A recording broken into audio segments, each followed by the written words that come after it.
They say blood is thicker than water, but on a cold Keep Tuesday moving, we're night in almost to the October, in OR. a nowhere Please town tucked between the mountains in the rain, a 17-year-old boy proved that courage is thicker than both.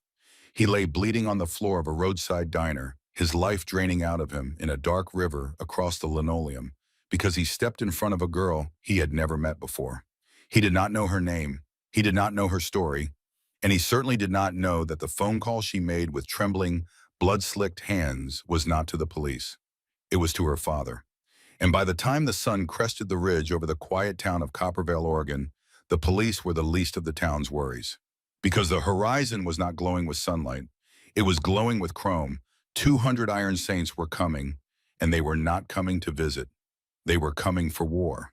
But before the thunder, before the army of leather and steel descended on a town that had never seen anything louder than a 4th of July parade, there was a girl, and she was running.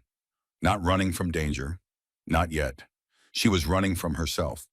Wren Calloway was 16 years old, and she had been on the road for 3 weeks. 3 weeks since she had walked out of a life most people would kill for, and most people would never understand. Her father was rich, powerful, feared in 11 states, and respected in all 50. He commanded an army of men who would lay down their lives at a single word from his mouth. He had given Wren everything a girl could want. Everything except a choice. Wren did not want the leather. She did not want the clubhouse.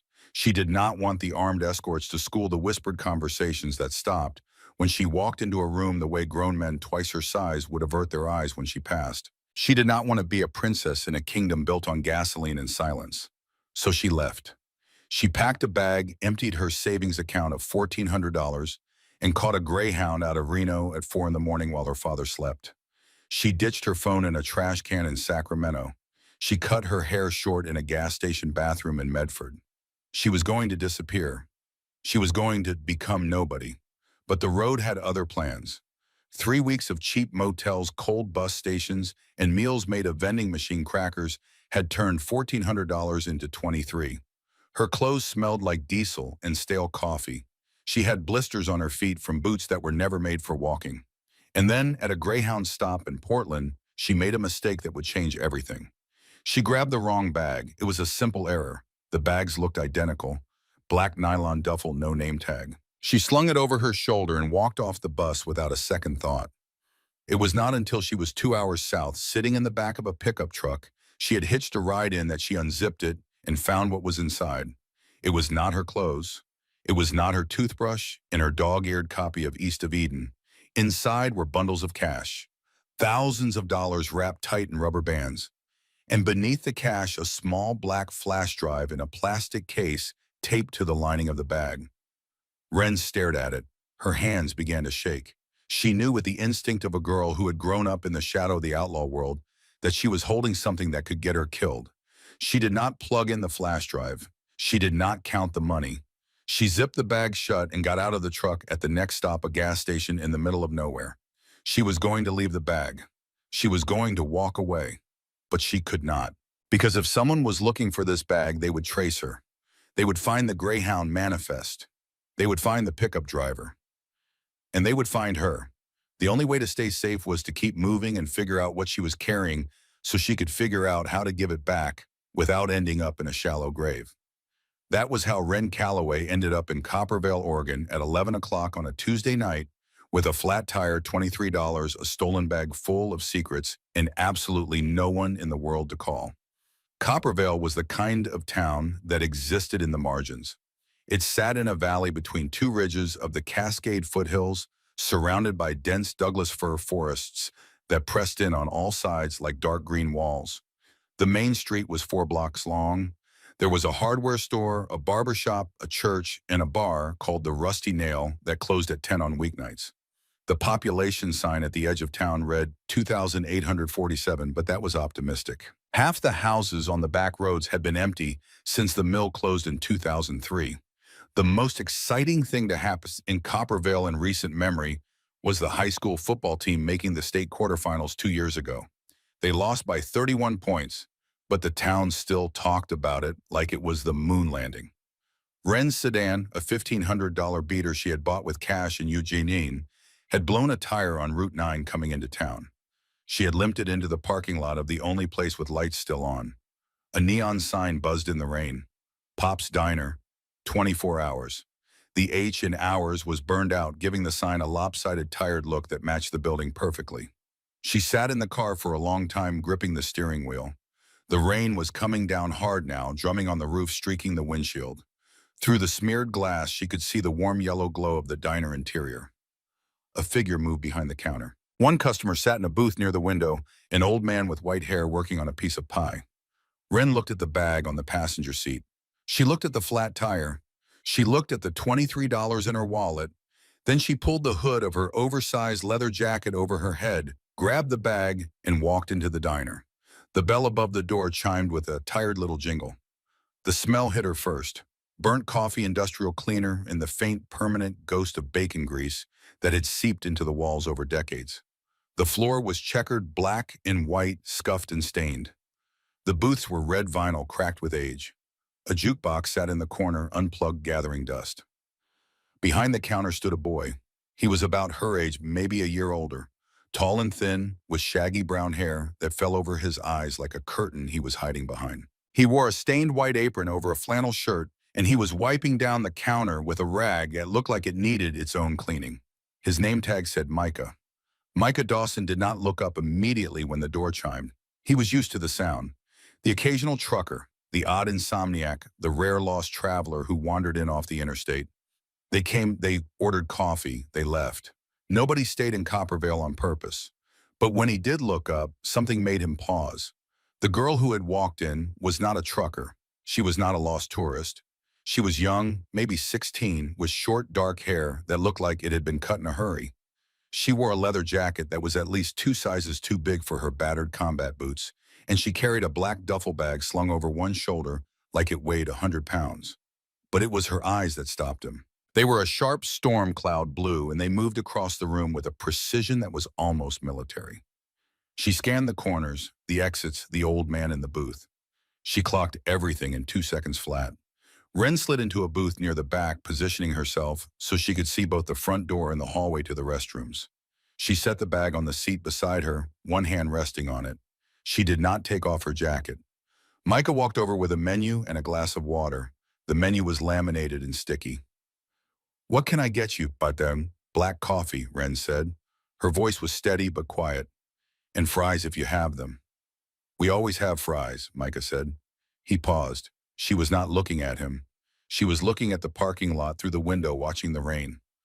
Rough night. It was the most he had said to a customer in weeks. He was not sure why he said it. Maybe because she looked the way he felt most days. Alone, tired, and a long way from anywhere that mattered. Wren looked up at him. For a second, something shifted behind those guarded eyes. A flicker of surprise, maybe? Or recognition. The recognition of one invisible person seeing another. "Something like that," she said. "Just passing through." She was not just passing through. Micah could see the flat tire from the window. But he did not push it. He went back to the counter, poured her coffee, and dropped a basket of fries in the oil. The old man in the corner, a retired postal worker named Pemberton, who came in every Tuesday for cherry pie and silence, turned a page of his newspaper and paid no attention to anything. For a few minutes, the diner existed in its usual state of quiet suspension. Rain on the roof, hum of the refrigerator, sizzle of the fryer. Micah brought Wren her coffee and fries. She wrapped both hands around the mug like she was trying to absorb the warmth through her skin. "Your tire's flat," Micah said, setting down the fries. "I know. I've got a jack in the back. I can take a look when my shift is over if you want." Wren looked at him, really looked at him for the first time. He was skinny, a little awkward, with kind eyes behind all that hair. He was offering to help a stranger at midnight in the rain because he did not know how not to. "You don't have to do that," she said. "I know," Micah said, and he almost smiled. He went back behind the counter. Wren ate her fries, slowly sipping her coffee. For the first time in 3 weeks, the knot in her chest loosened just slightly.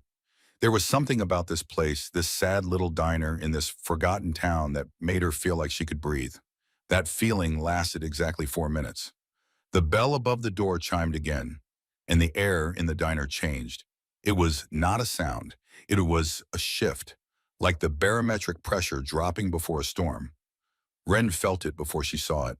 The hair on the back of her neck stood up. Her hand moved instinctively to the bag beside her. Four men walked in. They were not locals. They were older mid-20s wearing expensive streetwear that looked absurdly out of place in a diner that smelled like burnt grease. Two of them were thick, heavy-set, with the flat-eyed look of men who had done ugly things and would do them again without hesitation. The third was wiry and twitchy, his eyes darting around the room like a rat looking for an exit. But it was the fourth man who made Ren's blood turn to ice. He was lean with sharp cheekbones and a tattoo of a scorpion crawling up the side of his neck. His eyes were dead. Not angry, not cruel, just empty, like a shark's eyes. He moved with a lazy confidence, hands in his pockets, a smirk pulling at the corner of his mouth. His name was Harker. He spotted Ren immediately. His smirk widened. "Well, well," Harker said. His voice was slick and mocking, the kind of voice that enjoyed inflicting fear the way some people enjoyed dessert. "There she is, the little runaway princess." Ren did not scream. She did not run. She had been raised in a world where fear was a weapon, and showing it was the same as handing someone a loaded gun. She set her coffee down slowly and gripped the edge of the table until her knuckles went white. "Leave me alone, Harker." Her voice was flat, controlled. "I told you people I am done." "You do not get to be done, sweetheart," Harker said, stepping closer. The other three men fanned out behind him, blocking the path to the front door. The wiry one moved to the hallway, cutting off the back exit. "You took something that does not belong to you. My employer is very unhappy. He wants the bag, and he wants you in a car. Right now." Ren's mind raced. She had been found. Somehow, despite the ditched phone, the cut hair, the cash purchases, they had found her. She thought about the flash drive in the bag. She thought about what might be on it. She thought about what kind of man would send four armed thugs to chase down a 16-year-old girl across 3 states. She needed time. "I did not take anything on purpose," Ren said, keeping her voice level. She spoke louder than necessary, making sure old Pemberton in the corner could hear every word. "I grabbed the wrong bag at the bus station. It was an accident. I will give it back, but I am not getting in a car with you." "That is not how this works," Harker said. "Then we have a problem," Ren said, "because there is an old man right there with a phone, and the police station is 5 minutes away. You want to add kidnapping to whatever your boss is already wanted for." It was a calculated bluff. She did not know if Copperville even had a police station. But she was buying seconds, stretching the moment at her eyes flicking to Pemberton in the corner. The old man had stopped eating his pie. He was watching, his weathered face tight with alarm, one gnarled hand already reaching into his coat pocket for his phone. Harker's dead eyes narrowed. He was not used to resistance. He was especially not used to it from a teenage girl. "Last chance, princess," he said. He was not smirking anymore. "Get up, bring the bag, and walk out that door, sir. Or this gets ugly." Ren stared at him. She did not move. "No," she said. The word hung in the air like a grenade with the pin pulled. Harker's hands shot forward. He grabbed Ren's wrist across the table, his fingers digging into her skin with a grip that felt like a vice made of bone. He yanked her forward, pulling her half out of the booth. "I was not asking," he hissed. Behind the counter, Micah Dawson stopped breathing. He had watched the whole thing unfold with a growing dread that started in his stomach and climbed into his throat. He knew he should stay out of it. These men were dangerous, clearly dangerous. The kind of dangerous that did not exist in Copperville, that came from a world Micah had only seen in movies and news reports. The smart thing, the safe thing, was to duck into the back office, call 911, and hide behind the fryer until the police arrived. But then he saw Harker grab her wrist. He saw the pain flash across her face, quickly smothered, because she was too proud or too stubborn to give Harker the satisfaction of seeing her hurt. And he saw her eyes. It was not just fear. It was the look of someone who knew with cold certainty that if she walked out that door, she was never coming back. It was the look of someone about to vanish. Micah Dawson did not think. He did not calculate the odds. He did not weigh the risks or consider the consequences. He just moved. He vaulted over the counter. It was a move he had imagined 100 times during long, boring shifts. Hands on the formica, swing the legs over the land on the other side. He had never actually done it before. His sneaker caught the edge of a coffee pot and sent it crashing to the floor, but he stuck the landing. He put himself between Ren and Harker. His chest was heaving. His hands were shaking. He was holding a dirty dish rag in one fist like it was a weapon. "Let her go," Micah said. His voice cracked on the second word. He was terrified. Every nerve in his body was screaming at him to run, but his feet were planted. He was not moving. Harker stared at him. For a long moment, the diner was completely silent, except for the hum of the refrigerator and the rain hammering on the roof. Then Harker laughed. It was a cold, dry sound like stones scraping together. "Look at this. The busboy wants to play hero." He released Ren's wrist and turned his full attention to Micah. "Go pour some coffee, kid. This is grown-up business." "Let her go," Micah said again, louder this time. "I am calling the police," old Pemberton shouted from the corner. His hands were shaking, but he had his phone out and was jabbing at the screen with the arthritic fingers. That was the trigger. Harker moved fast, faster than Micah expected. He pulled a collapsible baton from inside his jacket and flicked it open with a sharp metallic snap. The sound alone was enough to make Micah's blood go cold. But Harker did not go for the old man. He swung at Micah. The baton caught Micah on the forearm with a crack that echoed through the diner. Pain exploded up his arm, white-hot and searing. He gasped, staggering back, but he did not go down. Adrenaline raw. An animal surged through him like electricity. He shoved Harker backward with both hands, hard. Harker stumbled, surprised by the force. "Get him!" he snapped at his men. "Run!" Micah yelled at Ren. "Go out the back." Ren scrambled out of the booth, grabbing the bag. But the wiry man was blocking the hallway, and one of the heavy-set thugs was lunging toward her from the side. Micah threw himself at the closest man, the one going for Ren. They crashed into a table, sending salt shakers, a napkin holder, and bottles of ketchup and mustard flying. Glass shattered. Condiments sprayed across the floor. Micah fought with everything he had, wild and desperate throwing punches that had no technique but plenty of fury. He caught the man square on the jaw with a right hook that surprised them both. The thug stumbled, momentarily stunned, but there were 4 of them, and they were professionals. Ren did not run. She could have. The hallway was momentarily clear while the wiry man rushed to help his friends with Micah.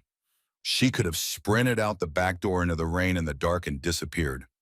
She had spent 3 weeks running. She was good at it.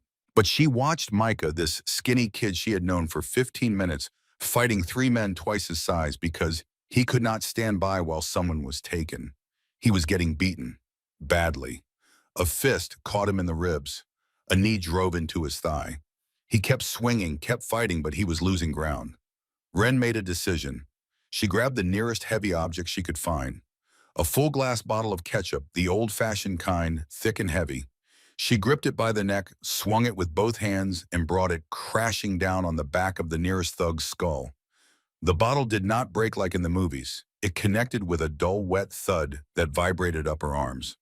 The man crumpled instantly, hitting the floor like a sack of wet cement. But the distraction cost Micah his focus. He turned toward the sound for a fraction of a second. That was when Harker came from behind. He had put the baton away. In his hand now was a knife. A 6-inch switchblade with a matte black handle, the blade catching the harsh fluorescent light. Ren saw it first. "No!" she screamed. Micah turned. Too late and not enough. The blade punched into his side just below the ribs on the left. It went in deep. Ren heard the sound, a wet, intimate sound that she would hear in her nightmares for years to come. Micah gasped. The air left his lungs all at once like someone had ripped the plug out of a balloon. He looked down at the knife in Harker's hand, still buried in his side, and his expression was not pain. It was surprise. Pure, uncomprehending surprise, as if his body had not yet informed his brain what had happened. Harker pulled the blade free. The blood came immediately. Dark, fast, terrifyingly warm. It soaked through Micah's flannel shirt and spilled over his hand as he clutched his side. He fell to his knees, then he fell to his back. The diner floor was cold against his skin, a mosaic of shattered glass, spilled ketchup, and his own blood spreading in a slow, dark pool. Harker kicked him once in the chest with cold efficiency. Micah's head cracked against the tile. "Stupid kid." Harker spat. Sirens, distant but closing. Old Pemberton had gotten through. "Cops," the wiry man hissed, eyes darting to the window. "We gotta go. Leave her!" Too much heat now. Harker looked at Wren. Then he looked at the boy bleeding on the floor. Something ugly and satisfied flickered in those dead eyes. He pointed at Wren with the bloody knife. This is not over, Wren. Tell your daddy we are coming, for the film and for the rest. They bolted. All four of them, one half dragging the man Wren had hit with the bottle, sprinting through the front door and piling into a black Chevy Tahoe that peeled out of the parking lot just as the first red and blue lights appeared through the rain. Then they were gone. And Wren was on her knees. She was beside Micah before the echo of the Tahoe's tires had faded. The floor was a war zone. Glass ketchup, mustard, and blood. So much blood. It was spreading faster than she had thought possible, pulling around his body, soaking into the knees of her jeans. Micah's face was gray. His eyes were open but unfocused, staring at the flickering fluorescent light above him. His breathing was shallow, rapid, each breath a thin whistle that sounded wrong. Deeply, fundamentally wrong. Wren did not panic. She had grown up in clubhouses where men came in bleeding from bar fights and worse. She had watched her father's medic stitch wounds on kitchen tables. She knew the basics. She ripped off her leather jacket, balled it up, and pressed it against the wound in Micah's side with both hands, leaning her full weight into it. "Stay with me," she said. Her voice was calm, forceful, the voice of a girl who had decided that this boy was not going to die on her watch. "Stay with me, Micah. Look at me. Do not close your eyes." Micah blinked. His gaze drifted to her face. He coughed and blood flecked his lips, pink frothy. That was bad. Wren knew it was bad. "You are okay," Micah whispered. His voice was barely there, a dry rasp like dead leaves on concrete. "They did not take you." "No," Wren said. Tears were burning her eyes, but she did not let them fall. "Not yet." "No, they did not. Because of you. You held the line." Micah tried to smile. It was lopsided, pale, and it broke something inside Wren that she did not know could break. "Good," he breathed. "That is good." Then his eyes rolled back and his body went slack beneath her hands. "No." Wren pressed harder on the wound. "No, no, no, Micah, stay with me." Old Pemberton was beside her, his gnarled hands pressing a stack of diner napkins against the wound alongside hers. His face was white, but his hands were steady. "Ambulance is coming, girl," he said. 3 minutes. He is strong. He will make it." Wren did not take her hands off the wound. She did not look up from Micah's face. She kept pressure. She kept talking. She told him to hold on. She told him the ambulance was close. She told him she was not going to let him go. She meant it. She meant it more than she had ever meant anything in her 16 years on this earth. 3 minutes felt like 3 hours. The ambulance arrived with the police. Paramedics rushed in, took over, cut away Micah's shirt, started IV lines. They worked fast, their voices clipped and urgent.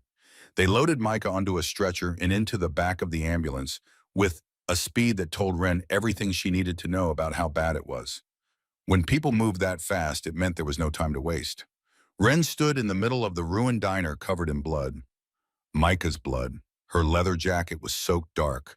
Her hands were red up to the wrists. She was shaking not from cold, but from the delayed shock of adrenaline finally releasing its grip. A deputy tried to talk to her. She could not hear him. The sirens were still screaming. She followed the ambulance to the hospital.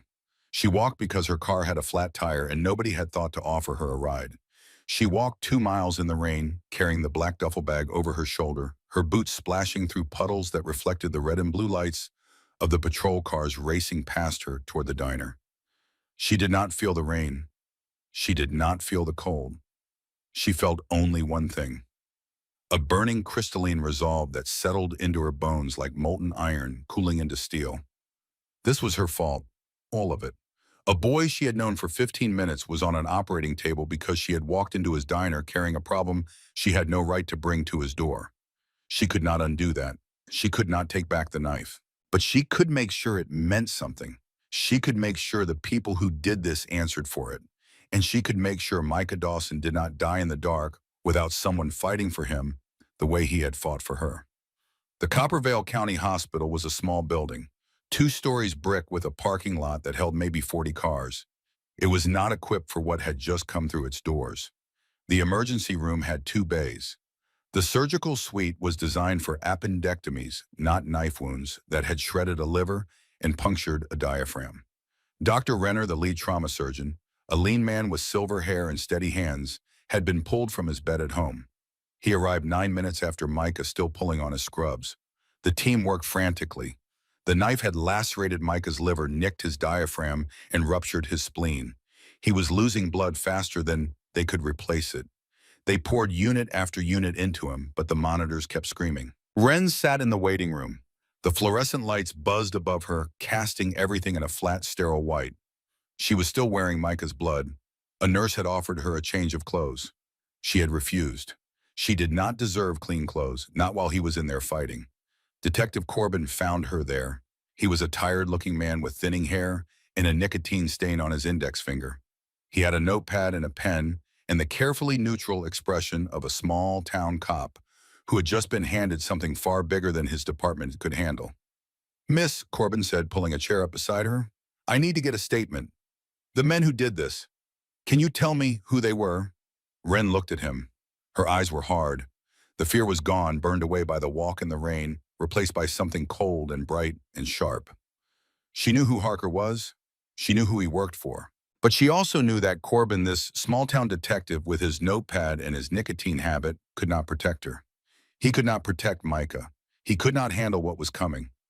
This was bigger than Copperville, bigger than its two-deputy police force and its sleepy courthouse. "I need to make a phone call," Ren said. "You can use the station phone later. Right now, I need to make a call now." Her voice cut through his sentence like a blade. There was an authority in it that made the detective blink. It was the voice of someone who had grown up around command, around power. She stood up and walked to the corner of the waiting room. She had bought a cheap prepaid phone in Eugene. She had never used it. She had kept it for one purpose, only a phone number she had memorized and sworn she would never dial unless the world was ending. The world was ending. She dialed. It rang twice. Yeah, a deep voice. No hello, no greeting. Just a single syllable that sounded like gravel rolling in a cement mixer. Ren closed her eyes. She had not heard that voice in 3 weeks. It sounded like home. It sounded like safety. And it sounded like everything she had been running from. "Daddy," she whispered. The silence on the other end was instant and absolute. It was the silence of a man whose entire body had gone rigid, whose heart had stopped between beats. "Ren." His voice was different now. Sharp. Lethal. "Where are you?" "I am in Oregon, a town called Copperville." "Are you hurt?" No, I am okay." She swallowed. "But Daddy, they found me. Harker and his crew, the ones who work for Voss, they tracked me down." "I'm on my way," Gunner Calloway said. The words came fast, automatic, with the force of a freight train. "Wait," Ren said. And here it was. The moment that separated Ren from every other club daughter, every other runaway, every other girl who called her father for help. She did not just call for rescue, she set the terms. "Daddy, listen to me. A boy saved me tonight. He works at a diner. He is 17 years old. He stepped between me and Harker and took a knife for me. He is in surgery right now, and they are telling me he might not make it." Silence. "He does not know who I am," Ren continued, her voice breaking despite her best effort to hold it together. "He does not know who you are. He just saw a girl in trouble and stood up. He bled for me, Daddy." When Gunner spoke again, his voice was different.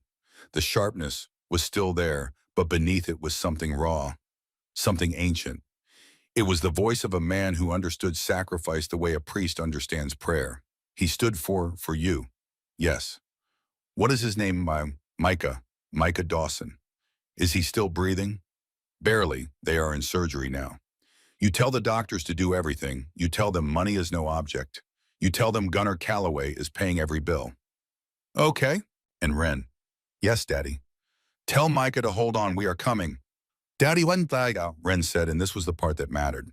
This was the line she drew in the sand. "You come for him, not for me. You come because a boy is dying for doing the right thing, and you come within the law. No rivers, no ditches, no disappearances. You come right, or you do not come at all." The pause was long. She could hear him breathing. She could hear faintly the sound of boots on concrete. He was already moving. "You do not give me orders, Ren." "I am not giving you an order. I am asking you to be the man I used to believe you were. Another pause. Longer. We are coming, Gunnar said. All of us. The line went dead. Wren lowered the phone. Her hand was shaking. She looked at Detective Corbin, who was watching her from across the room with a mixture of suspicion and unease. Who was that? Corbin asked. Your father. Wren nodded. Is he coming to pick you up? Wren looked out the window at the dark, empty parking lot. The rain had not stopped. It streamed down the glass in silver rivulets, distorting the glow of the streetlights. He is coming, Wren said quietly, but he is not coming alone. 2:45 in the morning. Dr. Renner emerged from the surgical suite looking like a man who had been in a prize fight and only barely won. His scrubs were sweat-soaked. His surgical cap was crooked. His eyes were bloodshot. He found Wren first because she was the only person in the waiting room who was sitting forward with her hands clasped, staring at the double doors like she could will them open. The boy made it through surgery, Renner said, and Wren's entire body sagged with a relief so physical it was almost violent. But it was close. The blade lacerated his liver and nicked his diaphragm. We had to remove his spleen. He has lost a massive amount of blood. He is in a medically induced coma. What are his chances? Wren asked. Dr. Renner hesitated. He was not used to being asked direct questions by teenagers covered in blood at 3 in the morning. 40%, he said. If he does not develop an infection and if his vitals stabilize over the next 48 hours, he has a fighting chance. But I will not lie to you, it is going to be close. 40%. Less than a coin flip. Wren felt the number land in her chest like a stone thrown into still water. Ripples of dread spreading outward. Can I see him? Not yet, but his mother is on her way. A nurse called her. Micah's mother arrived at 3:15. Her name was Della Dawson. She was a small woman, thin, with tired eyes and hands that were red and rough from years of hard work. She worked 2 jobs, nights at the hospital, laundry days cleaning houses on the east side of town. She had been asleep when the call came. She arrived in a coat thrown over her nightgown, her hair unbrushed, her face a mask of terror that Wren recognized because she had seen it in the mirror 20 minutes ago. When Della saw Wren, she froze. She did not know who this girl was. She only saw the blood on her clothes. Are you hurt? Della asked. Because that was the kind of woman she was. Even in the worst moment of her life, her first instinct was to care for someone else. No, ma'am, Wren said. This is not my blood. It is Micah's. He saved my life tonight. Della's face crumbled. She collapsed into a chair, pulling a rosary from her coat pocket, and began to pray. The beads clicked softly between her fingers, a tiny rhythmic sound that filled the silent waiting room. Wren sat down across from her. She did not leave. She could not. She tried to explain haltingly that help was coming, that the medical bills would be covered, that Micah would have the best care available.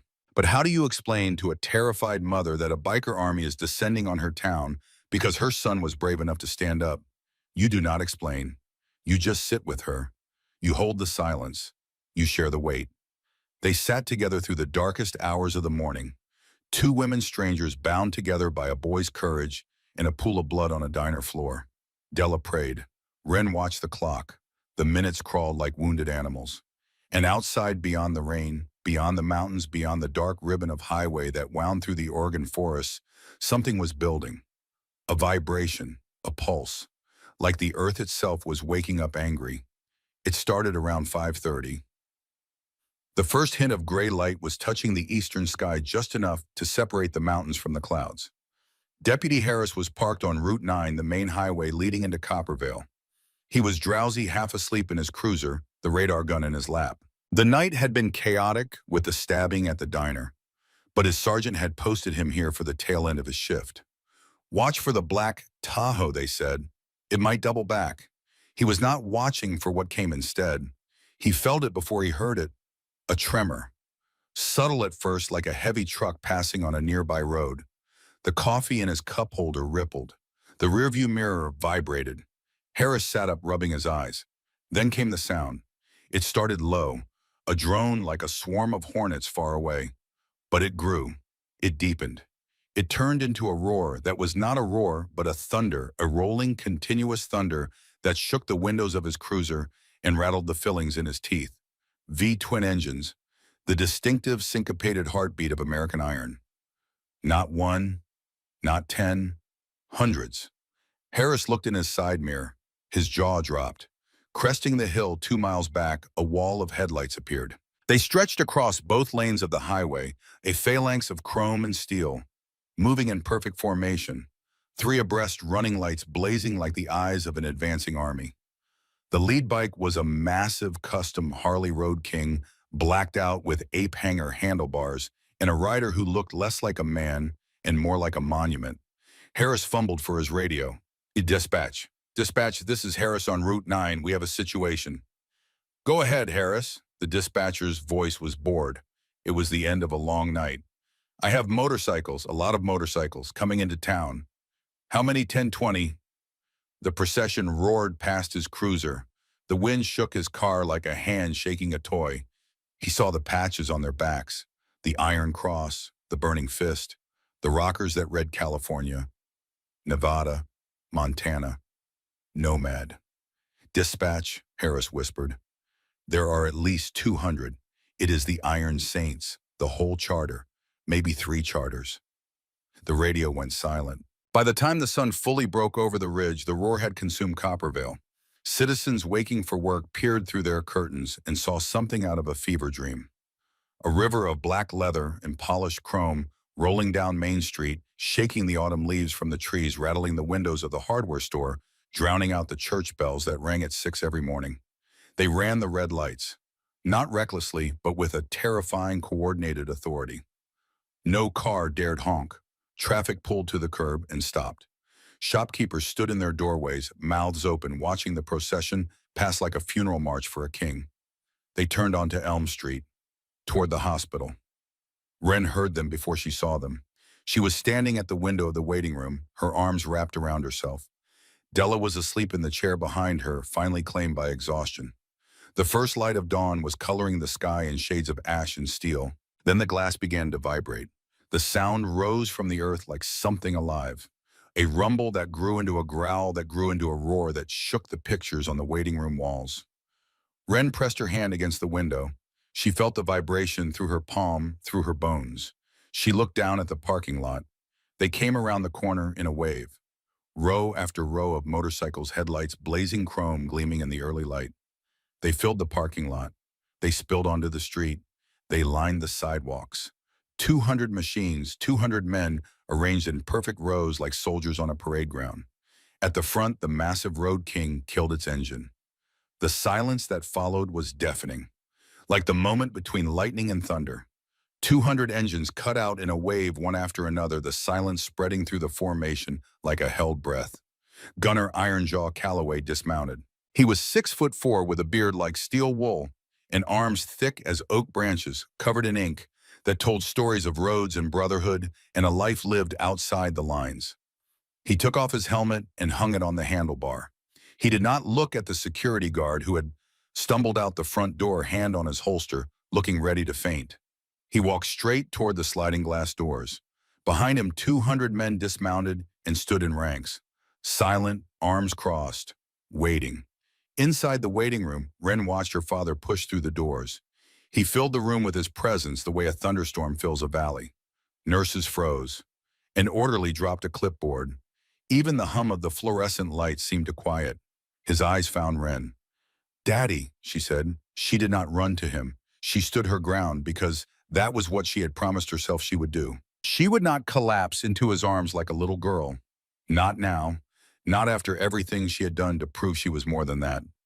But Gunner crossed the room in 3 strides and wrapped her in his arms anyway. For one moment the mask slipped. He was not a club president. He was not Ironjaw. He was a father who had not slept in 3 weeks, who had torn the West Coast apart looking for his daughter, who had driven through the night fueled by nothing but terror and love. He held her so tight she could not breathe.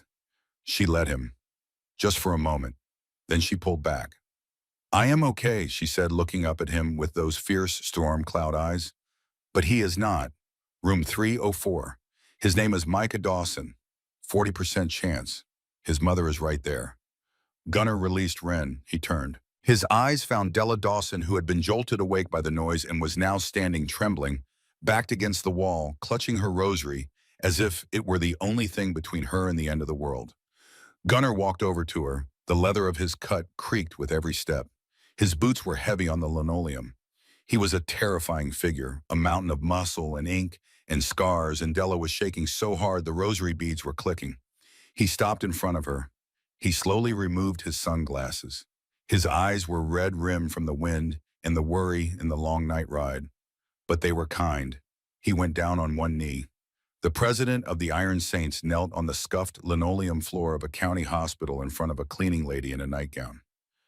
"Ma'am," Gunnar said. His voice was a low rumble, but it was gentle, reverent. "My name is Gunnar Calloway. Your son saved my little girl's life last night." Della stared at him. She could not speak. Her lips moved, but no sound came out. "There is no debt I can pay that equals what he did," Gunnar continued. "But I promise you this. Your boy is under my protection now. He is under the protection of the Iron Saints.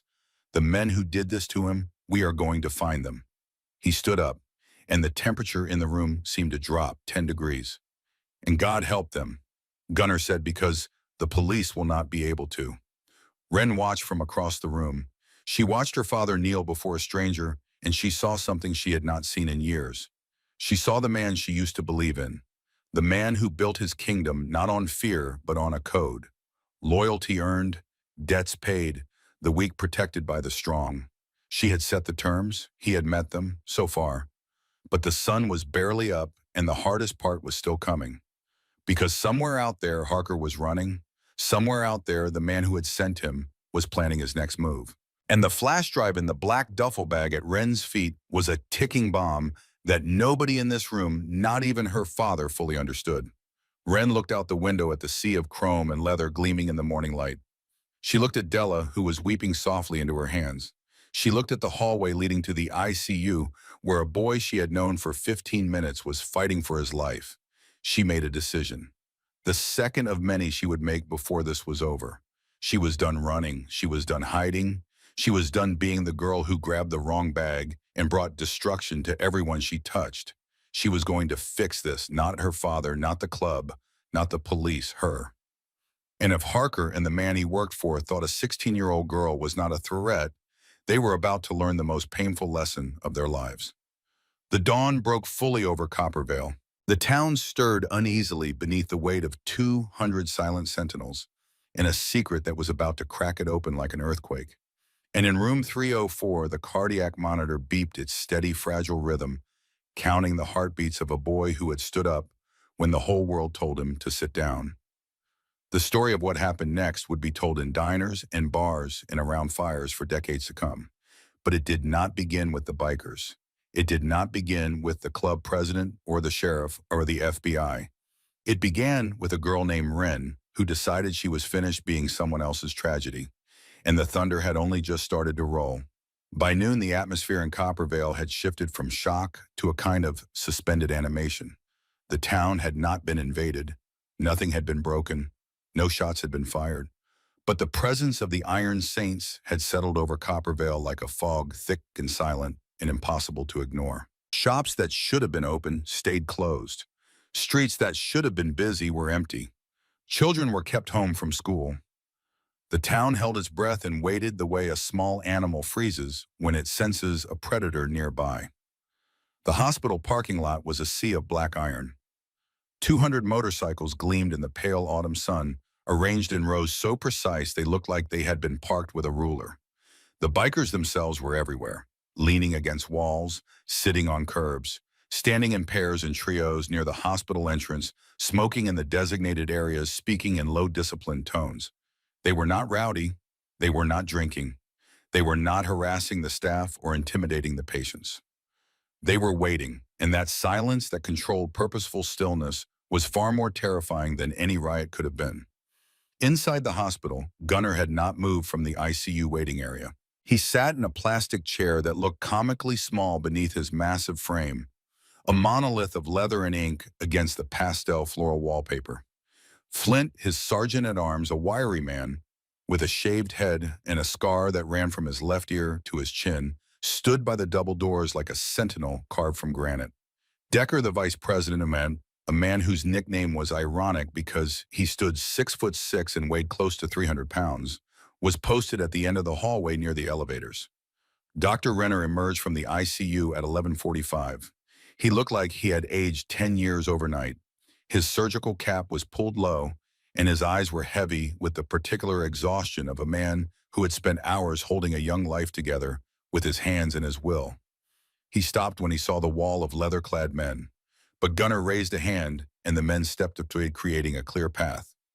"Mrs. Dawson," Dr. Renner said, looking at Della. She stood up from her chair, her hands trembling, the rosary still threaded through her fingers.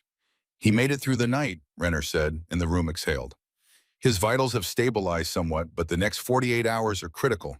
If the infection stays away and his body responds to the transfusions, he has a chance, a real chance. But it is going to be a long road." Della pressed the rosary to her lips, her eyes closed, tears tracking silently down her cheeks. Gunnar stood. He towered over the doctor. "What does he need?" Gunnar asked. "Excuse me. Resources, specialists, equipment, blood.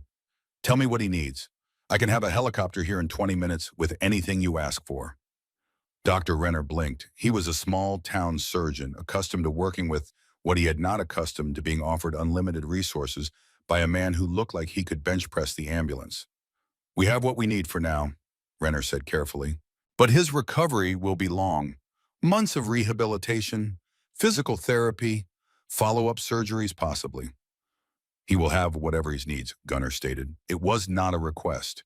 It was a fact delivered with the same certainty as gravity. He turned to Flint. "Get on the line with the treasurer. Set up a fund for the Dawson family. Mortgage, utilities, food, everything. Mrs. Dawson does not worry about a single bill while her boy is fighting." "Done," Flint said, already pulling a phone from his cut. Wren watched this from across the room. She watched her father operate with the authority and efficiency that had built the Iron Saints from a small California riding club into one of the most powerful motorcycle organizations in the country. He was good at this. He was good at walking into a room and making people feel like the world was under control, even when it was coming apart at the seams. But Wren knew something the room did not. The world was not under control.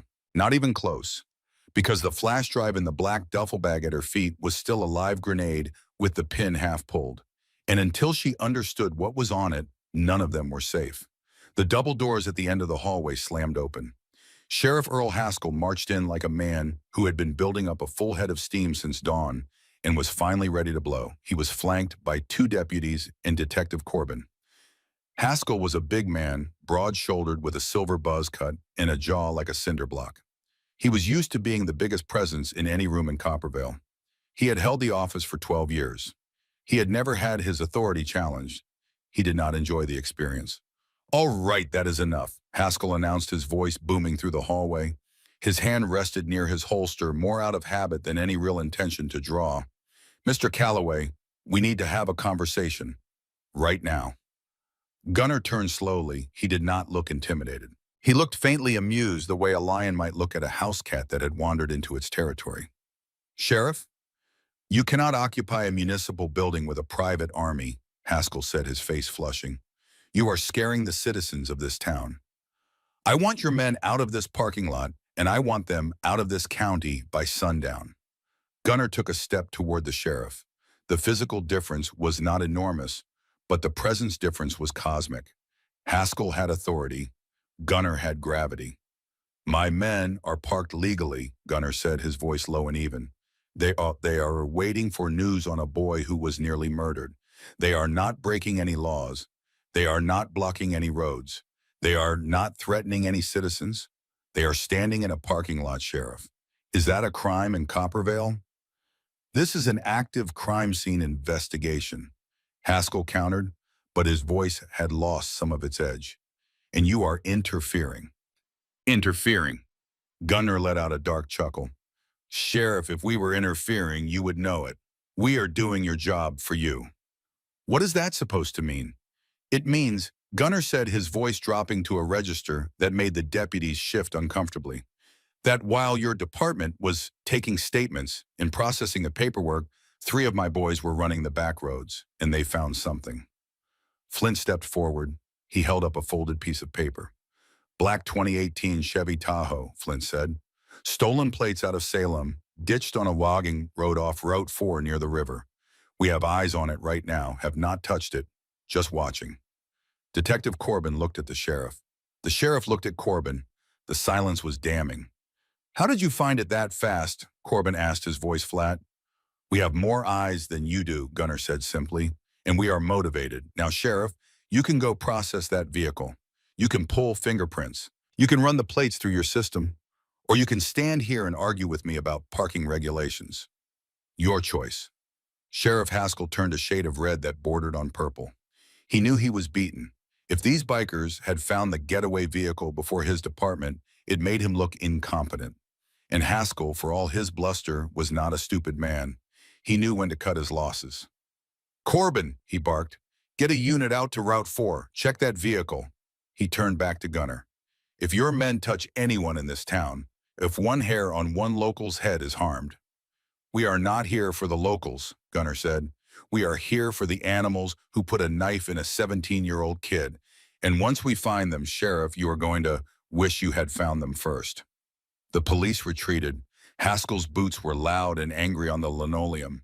The deputies followed like reluctant shadows. Wren had watched the entire exchange from the far end of the hallway, leaning against the wall near the vending machines. She had not spoken. She had not intervened. She had been thinking. Her father had won that round. Of course he had. Gunner Calloway did not lose confrontations. But winning a staring contest with a small-town sheriff was not going to solve the real problem. Harker was still out there. The man who had sent Harker Nolan Voss was still out there. And as long as that flash drive existed, everyone connected to it was a target.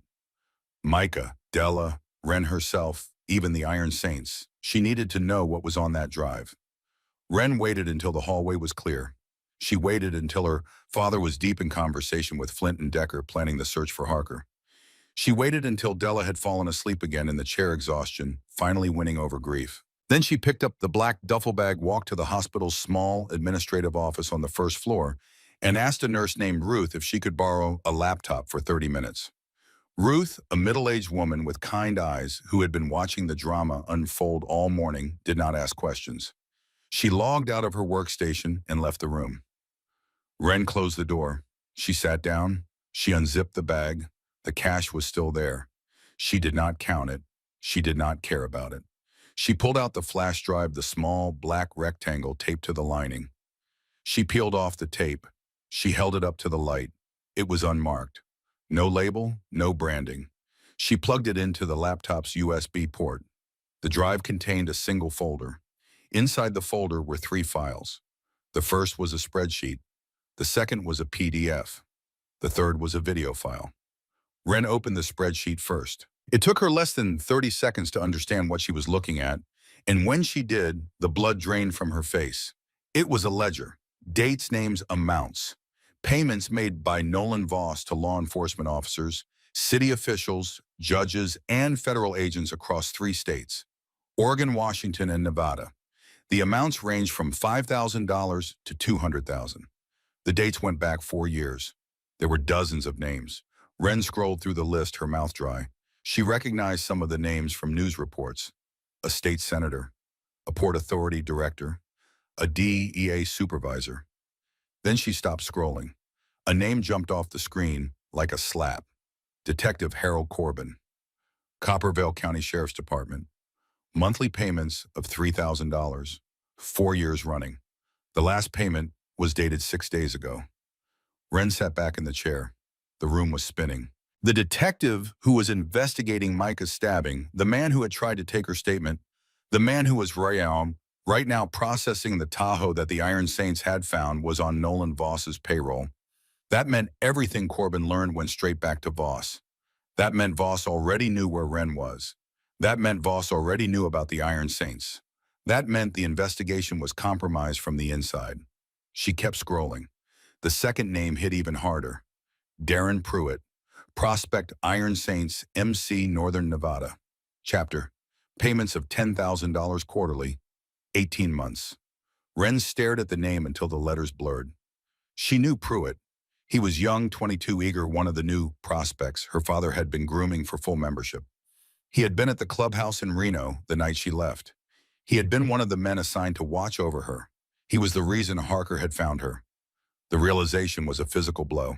Wren felt it in her chest, a tightening, a compression, like someone was squeezing her lungs. She had spent 3 weeks wondering how Harker had tracked her. She had ditched her phone, cut her hair, paid cash, and avoided cameras. She had been meticulous. But Pruitt knew her habits. He knew her favorite bus routes. He knew the Greyhound stations she had mentioned wanting to visit. He had probably fed her location to Voss's people within hours of her departure. Wren opened the PDF. It was worse. Financial routing numbers, shell companies, wire transfers totaling hundreds of millions of dollars. This was not just a payoff ledger. This was the entire digital skeleton of Nolan Voss's money laundering operation. Account numbers, bank names, transaction codes. Enough to bring down not just Voss, but every person who had ever taken his money. She closed the laptop. She did not open the video file. She did not need to. She had seen enough. She sat in the quiet office for a long time, the fluorescent light humming above her, the muffled sounds of the hospital filtering through the door. She thought about what to do. Her first instinct was to go to her father, to hand him the drive and tell him everything. Gunnar would know what to do. He always knew what to do. But then she thought about Pruitt. If she told Gunnar that one of his own prospects had betrayed the club, had sold out his daughter for $40,000 a year, she knew exactly what would happen. Pruitt would disappear. A ride out to a logging road, a shallow grave. The Iron Saints code was absolute when it came to betrayal. And if that happened, the evidence on the drive would be tainted. The lawyers would argue that the club had a motive to fabricate. The whole case against Voss would unravel. Pruitt needed to be exposed cleanly, legally, with evidence that would hold up in a courtroom, not at the bottom of a river. Wren pulled the flash drive from the laptop and slipped it into the pocket of her jeans. Not the bag. The bag could be stolen. The jeans stayed on her body. She had a plan. It was not fully formed yet, but the shape of it was emerging. She needed to confirm Pruitt's betrayal independently without the flash drive. She needed a confession, and she needed to handle it in a way that kept her father's hands clean. She stood up, thanked Ruth for the laptop, and walked back upstairs. The Iron Saints had taken over the hospital's east wing with the quiet efficiency of a military occupation. Bikers rotated shifts. Some slept in the waiting room, stretched across plastic chairs. Others patrolled the hallways in pairs. The nurses and staff had adapted with the resigned practicality of people who had no choice. The bikers were polite, said please and thank you, held doors open and kept their voices down near patient rooms. It was by all accounts the most courteous occupation in history. Wren found Pruitt in the hospital cafeteria. He was sitting alone at a table near the window picking at a sandwich. He was young with a narrow face and nervous eyes. He wore his prospect cut-the vest without full patches that marked him as a member in training. He looked up when Wren approached, and something flickered across his face. Guilt, maybe, or fear. "Hey, Wren," he said, trying for casual. "Glad you are safe. Your dad was out of his mind looking for you." "I know," Wren said. She sat down across from him. She did not smile. She studied his face with those storm cloud eyes, and Pruitt shifted in his seat. "I need to ask you something, Darren." "Sure, anything." "When I left Reno, I was careful. I ditched my phone. I paid cash. I did not tell anyone where I was going." She paused. "But they found me anyway. In 3 weeks, they tracked me to a tiny town in Oregon that nobody has ever heard of." Pruitt swallowed. His Adam's apple bobbed visibly. "That is crazy," he said. "I mean, those guys, Voss's people, they have resources."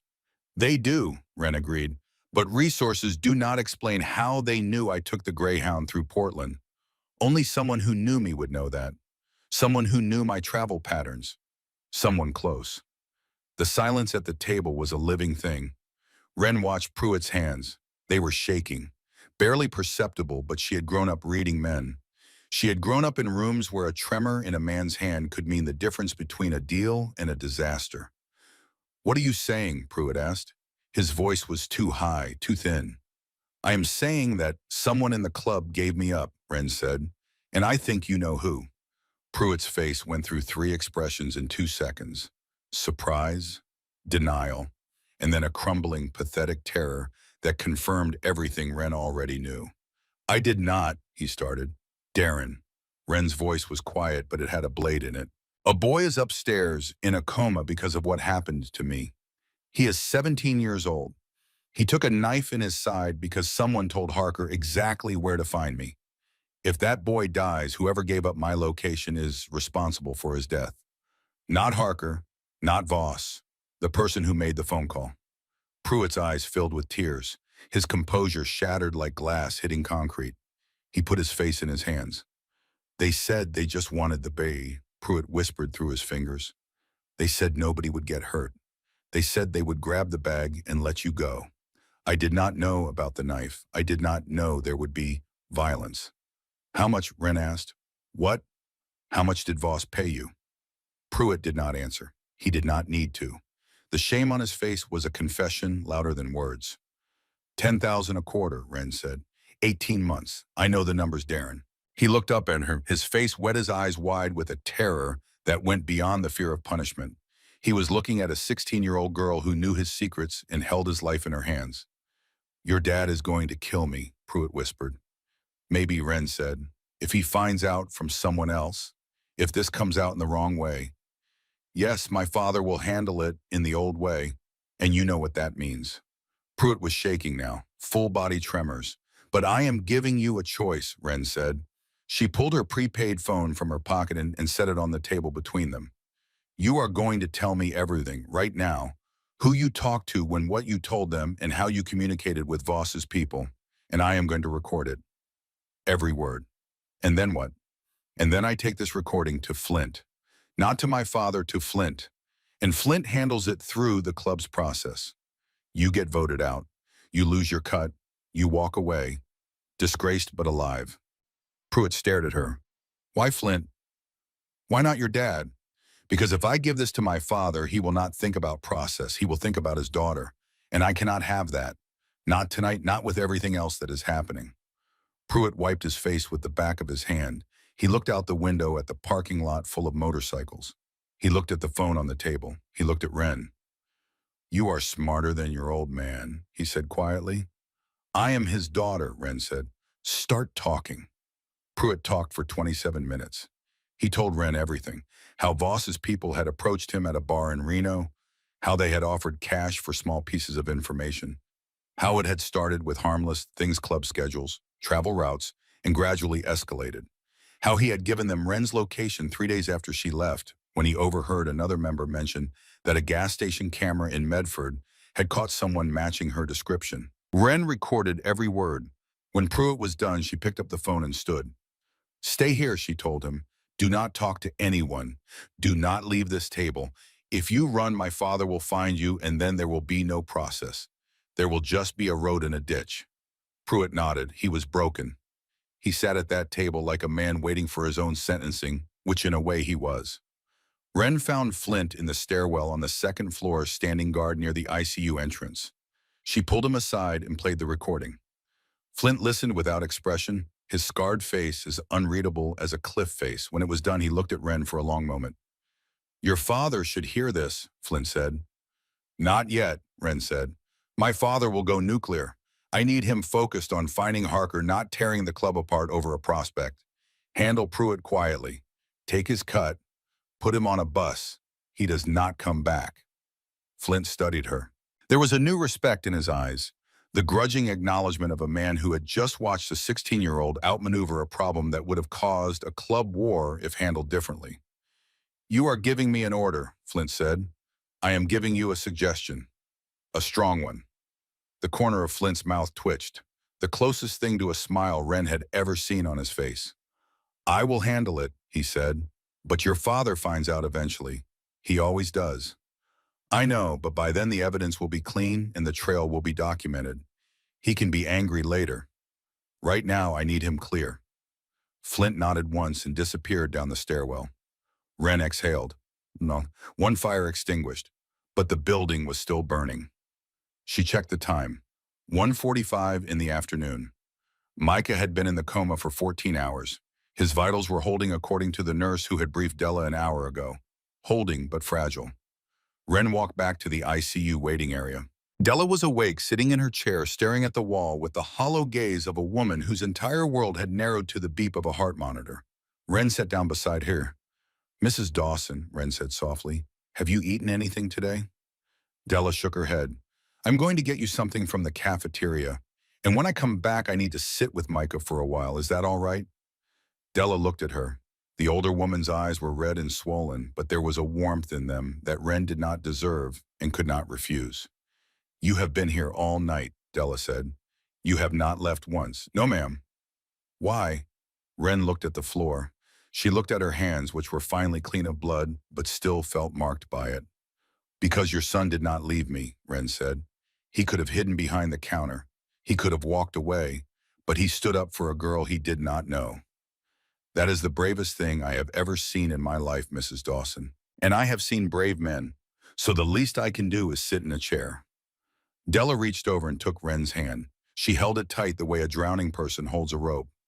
"He has always been like that," Della whispered. "Even when he was little, always standing up for the smaller kids, always getting hurt for it." She paused. "His father left when he was 9. Just drove away one morning and never came back. Left the car in the driveway with a busted transmission like a final insult. Micah has been trying to fix that car ever since. I think he believes if he fixes the car, he fixes everything." Wren squeezed Della's hand. She did not trust her voice to speak. She got Della a sandwich and a coffee from the cafeteria, then walked to the ICU. The nurses let her in. Gunner's influence, or maybe just the look in her eyes. She sat in the stiff vinyl chair beside Micah's bed and looked at him. He looked impossibly young against the white sheets. The tubes, the IV, lines the monitors, the drainage bag near his abdomen. It was a landscape of fragility that made something inside Wren ache with a ferocity she had not known she was capable of. His face was pale, almost translucent, but his chest rose and fell with a rhythm that was steady. Steady was good. Steady was alive. She sat with him for an hour. She did not speak much. She held his hand once briefly, feeling how cold his fingers were. She told him to hold on. She told him the doctors said he was strong. She told him she was going to fix this. Then she heard the footsteps in the hallway, and something prickled at the base of her skull. An instinct. The animal awareness that had kept her alive for 3 weeks on the road. 2 people were walking down the ICU corridor. Their footsteps were wrong. Hospital staff wore soft-soled shoes. Sneakers, clogs, the rubber-bottom shoes designed for 12-hour shifts on hard floors. These footsteps were sharp, crisp. The click of hard-soled dress shoes on linoleum. Wren stood up slowly. She moved to the doorway of Micah's room and looked down the hall. 2 men were approaching. They wore blue hospital scrubs and ID badges clipped to their chest pockets. They carried clipboards. They looked at a glance like every other hospital worker who had passed through the corridor that day. But Wren did not look at a glance. She looked at their feet. Black leather dress shoes, polished, expensive. The kind of shoes a man wore to a business meeting, not to a 12-hour nursing shift. And beneath the loose scrub pants, she could see the bulge at the ankle of the man on the right. A holster. Wren's heart slammed into her ribs. She pulled back into the room out of their line of sight. Her mind raced. Cleaners. Voss had sent cleaners. They were here to finish what Harker had started to eliminate the witness.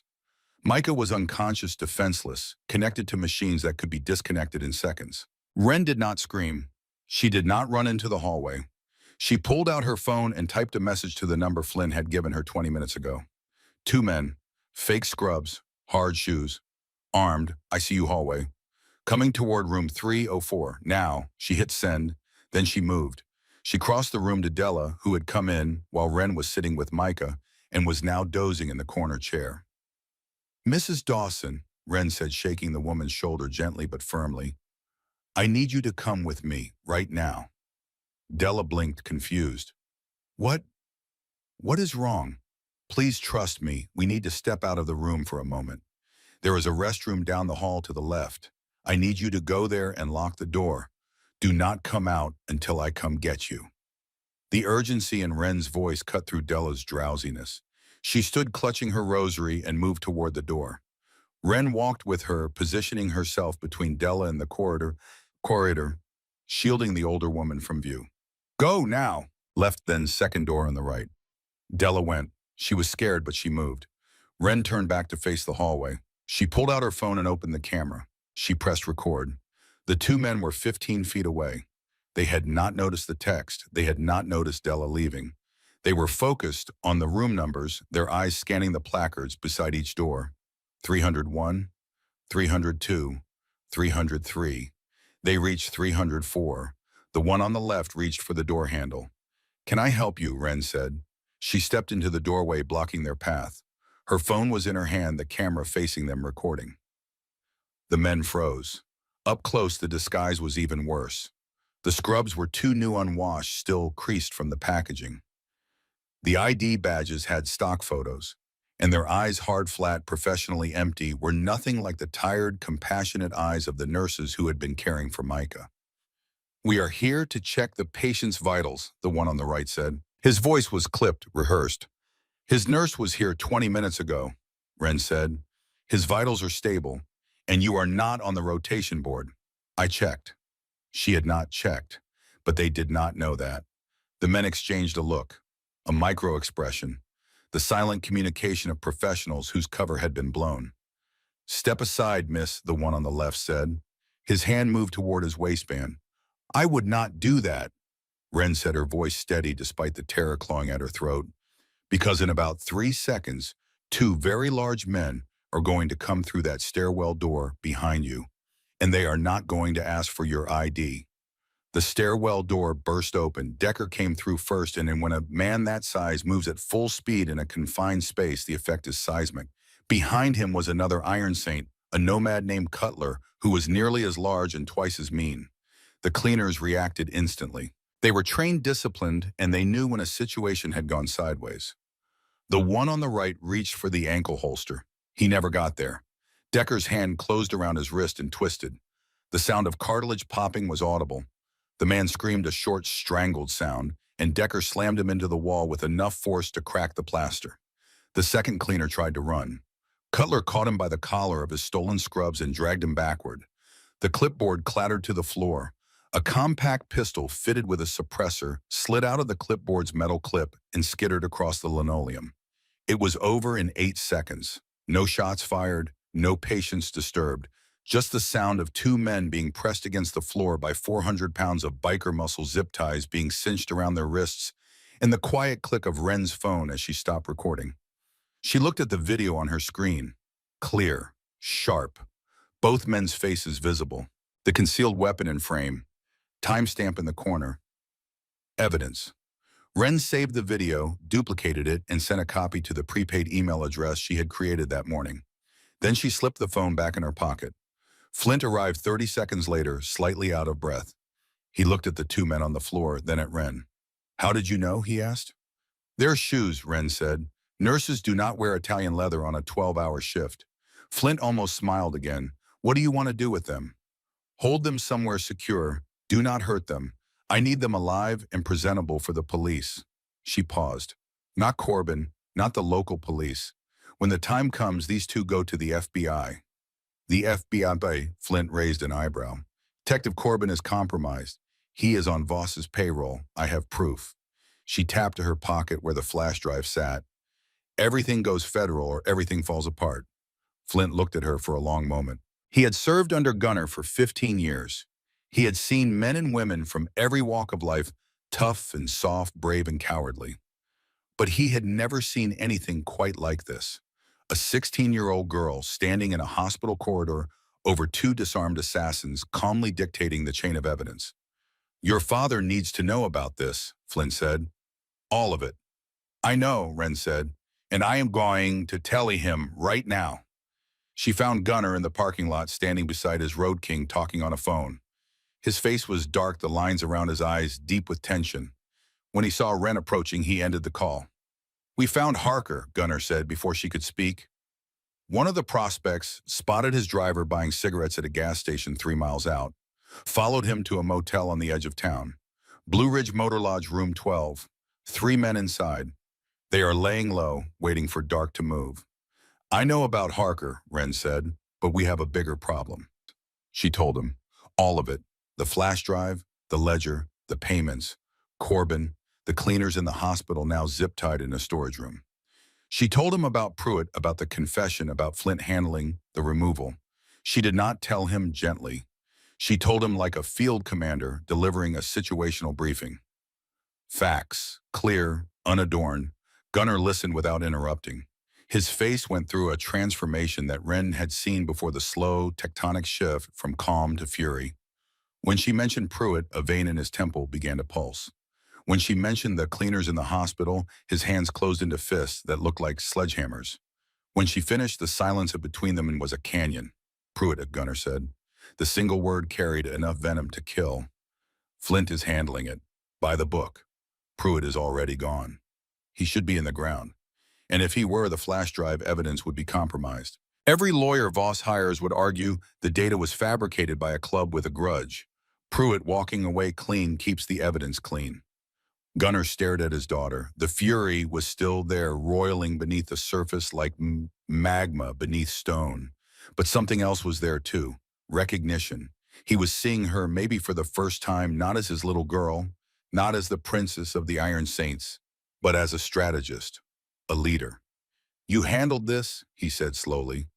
All of this without telling me. Yes, because you did not trust me to keep my hands clean. Because I know you, Daddy, you would have killed Pruitt, and then Voss walks free. The words hung between them like smoke. So what do you want to do? Gunnar asked. And there it was, the most powerful man in the Iron Saints asking his 16-year-old daughter for the plan.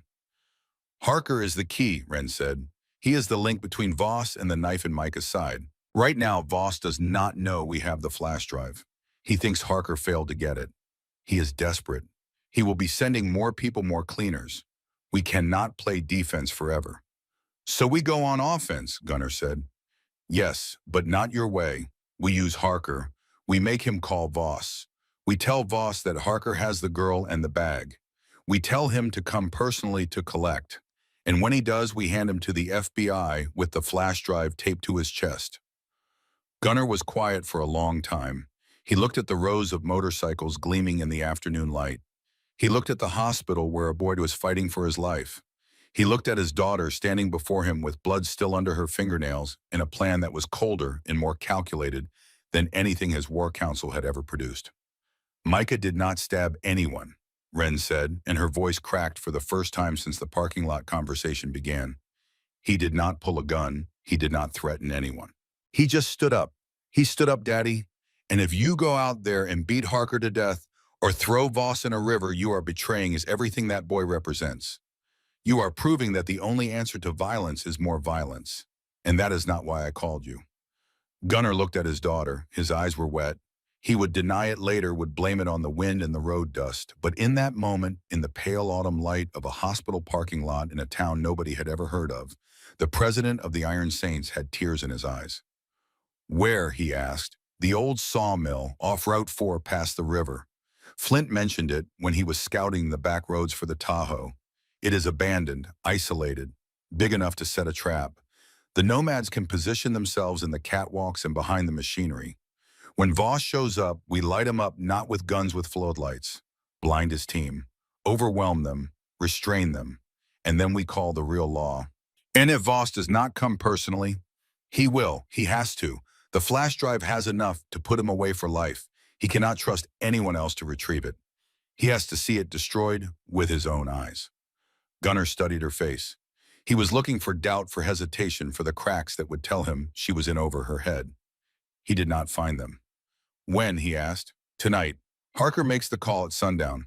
Voss flies and drives out to the mill. We end this before another sun rises over this town. Gunnar nodded. It was slow, deliberate. The nod of a man who had just ceded command of the most important operation of his life to his teenage daughter. Flint, he called out. His sergeant-at-arms appeared from behind a row of bikes, phone in hand. Get the nomads together. We ride at dusk and bring Harker to me alive. We need him to make a phone call. And Gunnar, Wren said. He turned back to her. Beanbag rounds, non-lethal.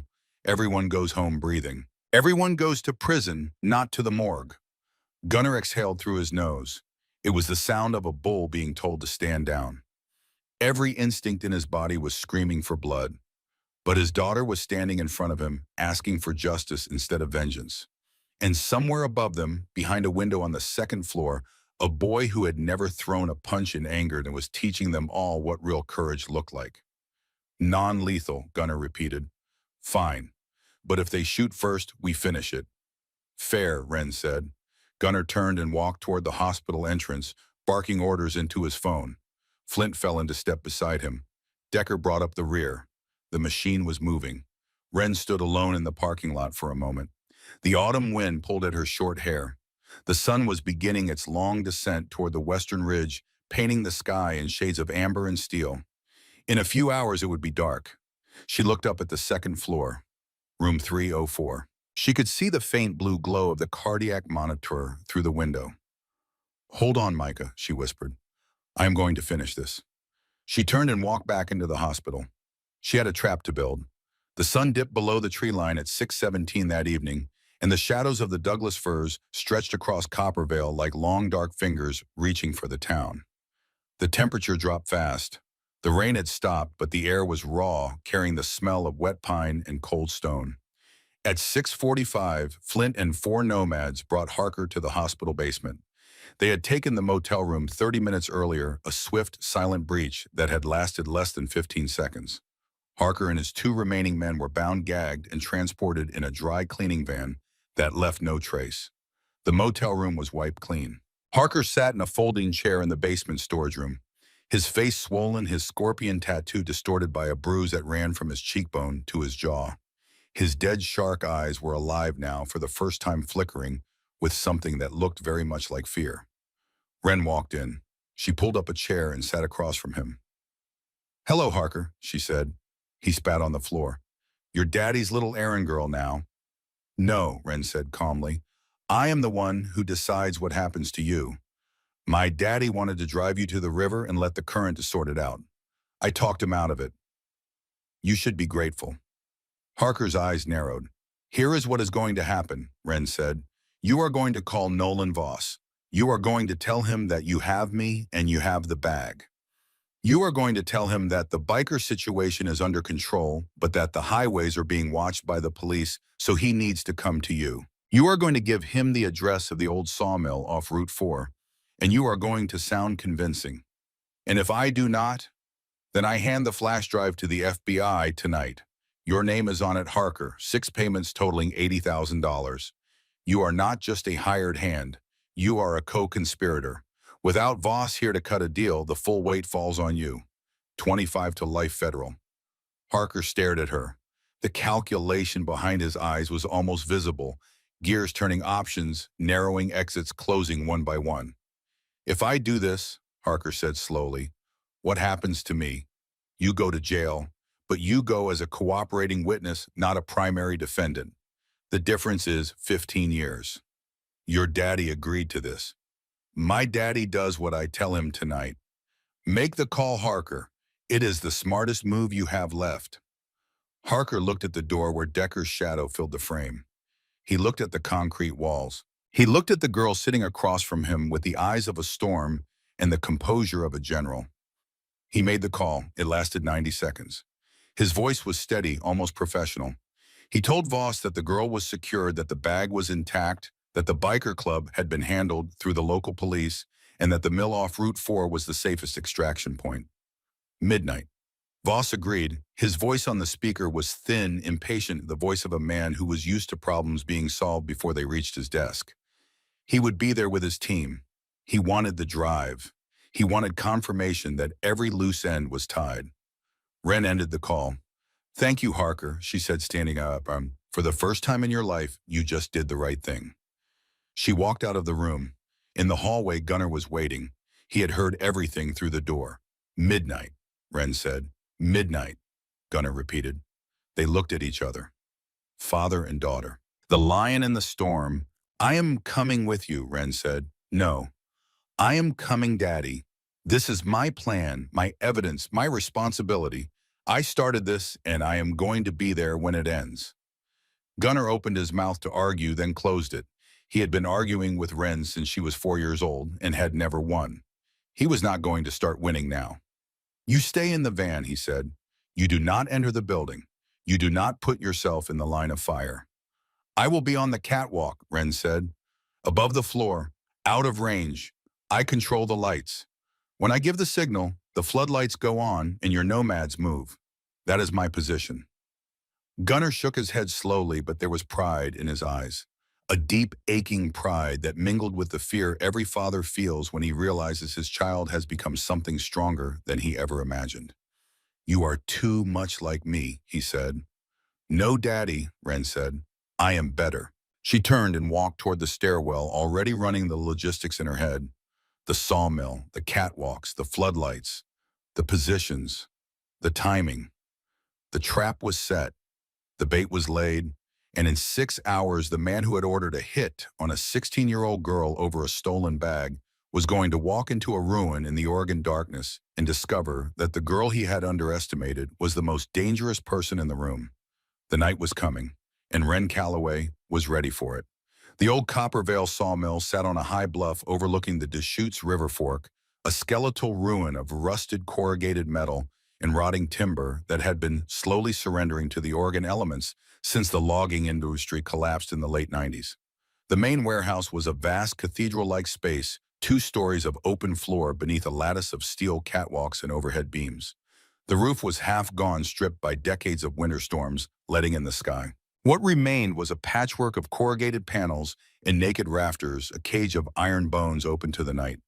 The rain had started again at 10, a cold, relentless Oregon drizzle that turned the dirt access road into a river of black mud and made the metal surfaces of the mill slick and treacherous. By midnight, the temperature had dropped into the low 40s, the kind of cold that seeped through leather and denim and settled into the marrow. It was the perfect place for a ghost to meet his maker. Ren Calloway arrived at the sawmill at 9:30, 3 hours before the meeting. She came in the dry cleaning van with Flint and 2 nomads riding in silence through the dark forest roads. The headlights were off. They navigated by moonlight and memory, the van crawling through the mud like a creature that did not want to be seen. She had spent the hours between Harker's phone call and departure doing what she did best: planning. She had drawn the layout of the sawmill from memory on the back of a hospital cafeteria napkin. She had identified the catwalks, the machinery positions, the blind spots, the choke points. She had calculated sight lines from the overhead beams to the warehouse floor. She had worked out the positioning of the floodlights, 6 high-intensity construction lamps that the nomads had pulled from a hardware store in the next town over, each one capable of throwing 14,000 lumens of blinding white light. She had thought about what could go wrong. She had built contingencies. She had made Flint repeat the plan back to her twice, and when he got a detail wrong the second time, she corrected him without hesitation. She was 16 years old and she was commanding a military operation. The nomads moved through the sawmill like ghosts. These were not weekend riders or barroom brawlers. The Iron Saints Nomad chapter was the club's elite men with no fixed address who traveled between chapters handling the organization's most sensitive and dangerous work. Several were former military. 2 had done tours in Afghanistan. 1 had been a Marine Corps sniper before he traded his dress blues for a leather cut. They knew how to set an ambush the way a surgeon knew how to hold a scalpel. They rigged the floodlights in the rafters, angling them downward toward the center of the warehouse floor. They ran the power cables along the catwalks, connecting them to a portable generator that Ren had ordered, placed on the far side of the building behind a concrete wall where its hum would be masked by the sound of the rain. The lights were wired to a single switch, a killbox control that Ren would hold in her hand from her position on the catwalk 30 feet above the floor. The nomads took their positions. Some lay flat on the overhead beams, invisible in the darkness. Others crouched behind the rusting hulks of decommissioned sawmill machinery, bandsaws and planers, and conveyor frames that had not moved in 20 years. Each man carried a shotgun loaded with beanbag rounds per Ren's orders. Non-lethal. Each man also carried a sidearm on his hip, loaded with hollow points, in case non-lethal stopped being an option. Gunnar Calloway took his position at midnight. He stood in the center of the warehouse floor alone, a solitary figure in the vast dark space. The only light came from a single work lamp placed on the floor behind him, casting his massive shadow across the debris-littered concrete like a sundial marking the final hours. He wore his boots and the expression of a man who had been in 100 fights and was ready for one more. 10 feet behind him, Harker sat tied to a wooden chair. He was gagged, his face a swollen mask of bruises and regret. He had made the call. He had played his part. Now he was a prop, a piece of stage dressing to make the scene look right when the audience arrived. Wren climbed the ladder to the catwalk at 11:45. The metal rungs were slick with rain and rust, and her hands were numb from the cold, but she moved with a sureness that surprised even her. She found her position a section of the catwalk directly above the center of the floor, where she had a clear view of the entire space below. She crouched behind the railing, the floodlight switch in her left hand, her phone in her right. She looked down at her father standing alone in the dark and felt a terror so profound it nearly buckled her knees. If this went wrong, if Voss's men were better than expected, if the plan fell apart, her father would be the first one in the crossfire. She pushed the fear down. She locked it in a room in the back of her mind and closed the door. There would be time for fear later. Right now, there was only the plan. At 12:07, Flint's voice crackled in her earpiece, low distorted by the cheap radio. 2 SUVs on the access road, lights off, moving slow. They are using the tree line for cover. Wren pressed the transmit button. How many? Cannot tell yet. Stand by. A pause. 20 seconds that felt like 20 minutes. Then Flint's voice again tighter now.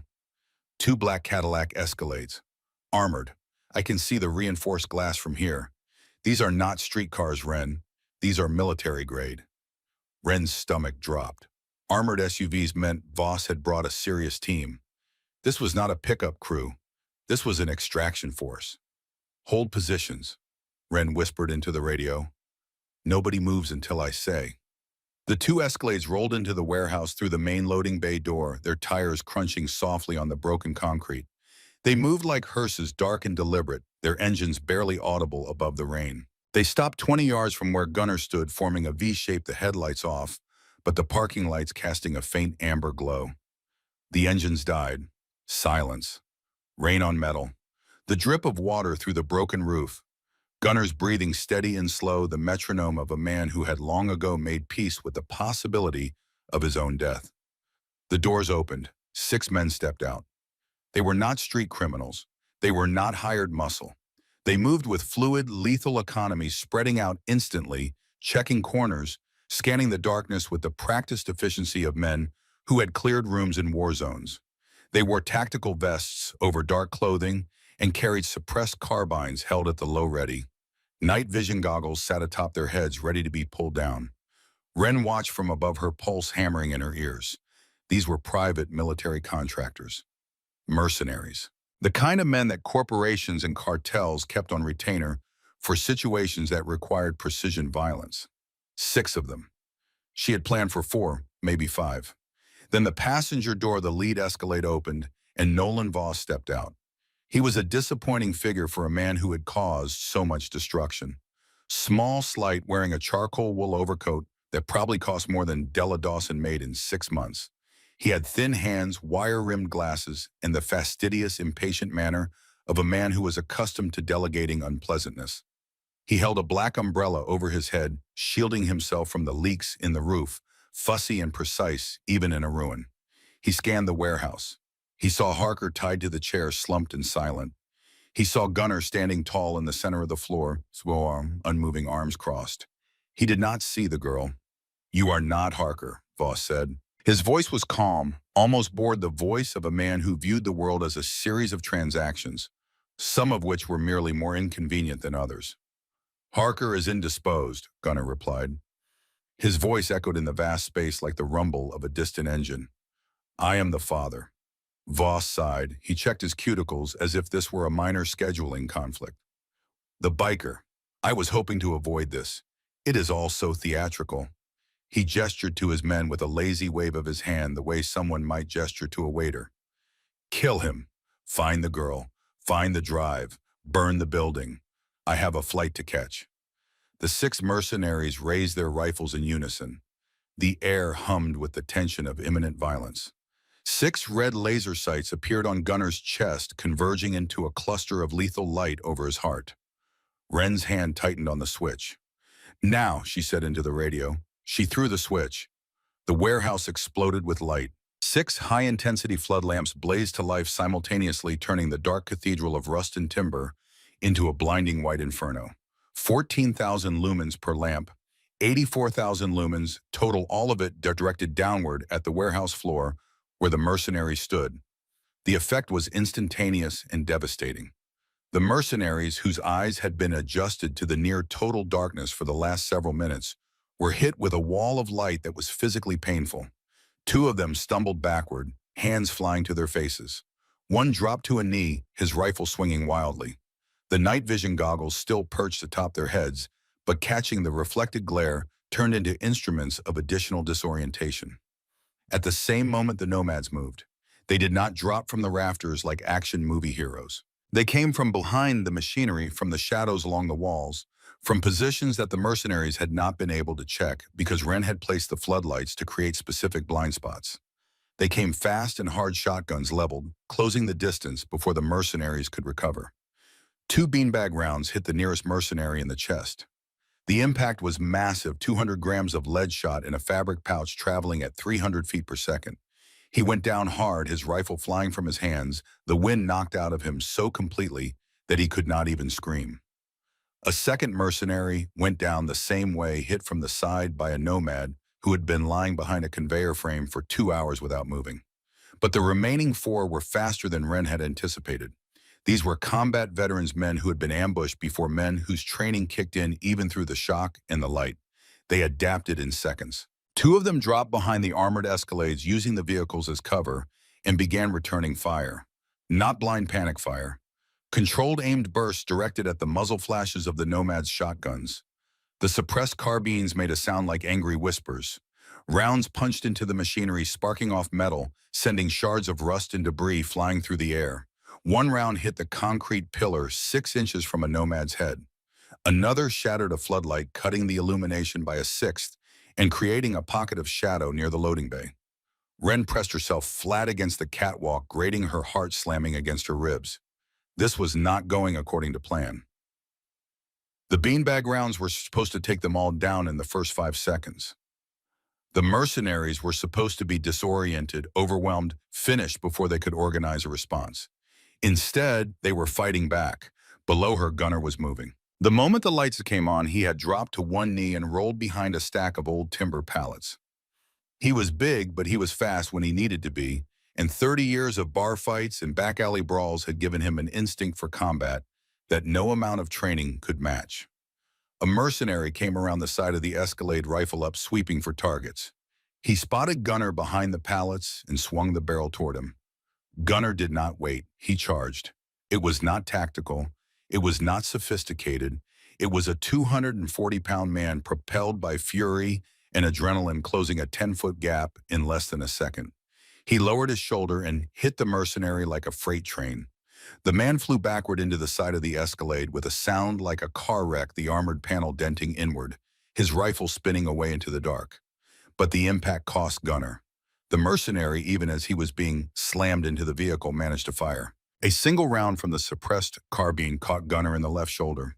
Not a clean hit, more of a graze that tore through the leather of his cut and carved a furrow across the top of his deltoid, but the pain was immediate and savage.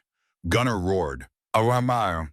Not in pain, but in anger. He grabbed the stunned mercenary by his tactical vest and hurled him into the concrete floor. The man bounced once and did not get up. Two more mercenaries were down now, overwhelmed by the nomads in close quarters. The ex-Marine sniper had abandoned his shotgun and was using his hands methodically, dismantling a man twice his size with joint locks and controlled strikes that came from a decade of combatives training. Another nomad, a former Army Ranger named Cutler, had simply picked up a mercenary and thrown him through the windshield of the second Escalade. But the last two mercenaries had found cover behind a concrete pillar near the loading bay, and they were laying down disciplined fire that pinned two of the nomads behind a bandsaw housing. The situation was stuck, a temporary stalemate in a fight that needed to end fast. Ren watched from above. She saw the geometry of the fight, the angles, the positions of the problem. The two remaining mercenaries were in a blind spot, shielded from the floodlights and protected by the concrete pillar. The nomads could not get to them without crossing an open kill zone. But Ren could see them. From the catwalk, she was directly above and behind their position. They did not know she was there. She looked at the remaining floodlights. 5 were still operational. 4 were aimed at the center of the floor where the fight had already moved past. 1 was aimed at the loading bay but at the wrong angle. It was illuminating the area in front of the mercenaries, not behind them. Ren crawled along a catwalk. The metal grating was wet and cold beneath her hands and knees. She moved quietly, her weight distributed, each placement deliberate. She reached the floodlight nearest to the mercenary's position. It was mounted on a clamp attached to the railing. She grabbed the housing, felt the heat radiating through the metal casing, and twisted. The lamp swiveled on its mount. The beam of light swept across the warehouse wall like a searchlight, and then it hit the 2 mercenaries full in the face from their unprotected flank. They flinched. One raised his arm to shield his eyes. A half-second opening. Decker came around the pillar like a landslide. He hit the first mercenary with a clothesline that nearly took the man's head off, sending him spinning across the concrete. The second tried to swing his rifle toward the new threat, but Flint was already there, the collapsible baton in his hands swinging in a vicious arc that cracked against the man's forearm. The rifle dropped. A second strike to the back of the knee put the mercenary on the ground. A third strike controlled precise to the side of the helmet, and the man went limp. Silence. The fight was over. It had lasted less than 90 seconds, but it had felt like an hour. The warehouse floor was a wreck. Bullet holes in the machinery, shattered floodlights, dented escalades, unconscious mercenaries scattered like broken toys. And in the middle of it all, Nolan Voss. He had not run. He had not fought. He had simply stood beside his Escalade, with his umbrella clutched in both hands, watching the chaos with the paralyzed disbelief of a man who had always paid others to handle violence and had never, not once, been in the same room when it happened. His umbrella was gone, now knocked away by a stray round that had passed close enough to shred the fabric. His expensive coat was spattered with rain and concrete dust. His wire-rimmed glasses sat crooked on his face. He looked like a man whose entire world had just been rearranged without his permission. Gunnar walked toward him. The left side of Gunnar's cut was dark with blood from the shoulder wound, but he moved with the same unstoppable purpose as a river finding its way to the sea. He reached Voss and grabbed him by the collar of his charcoal overcoat. Voss tried to speak. "You cannot. I have immunity. I have files. I know people. I have connections at will." "Shut up," Gunnar said. Not loudly, not angrily, just a flat, definitive command that closed Voss's mouth like a door being slammed. Gunnar dragged him across the warehouse floor, through the loading bay, out into the rain.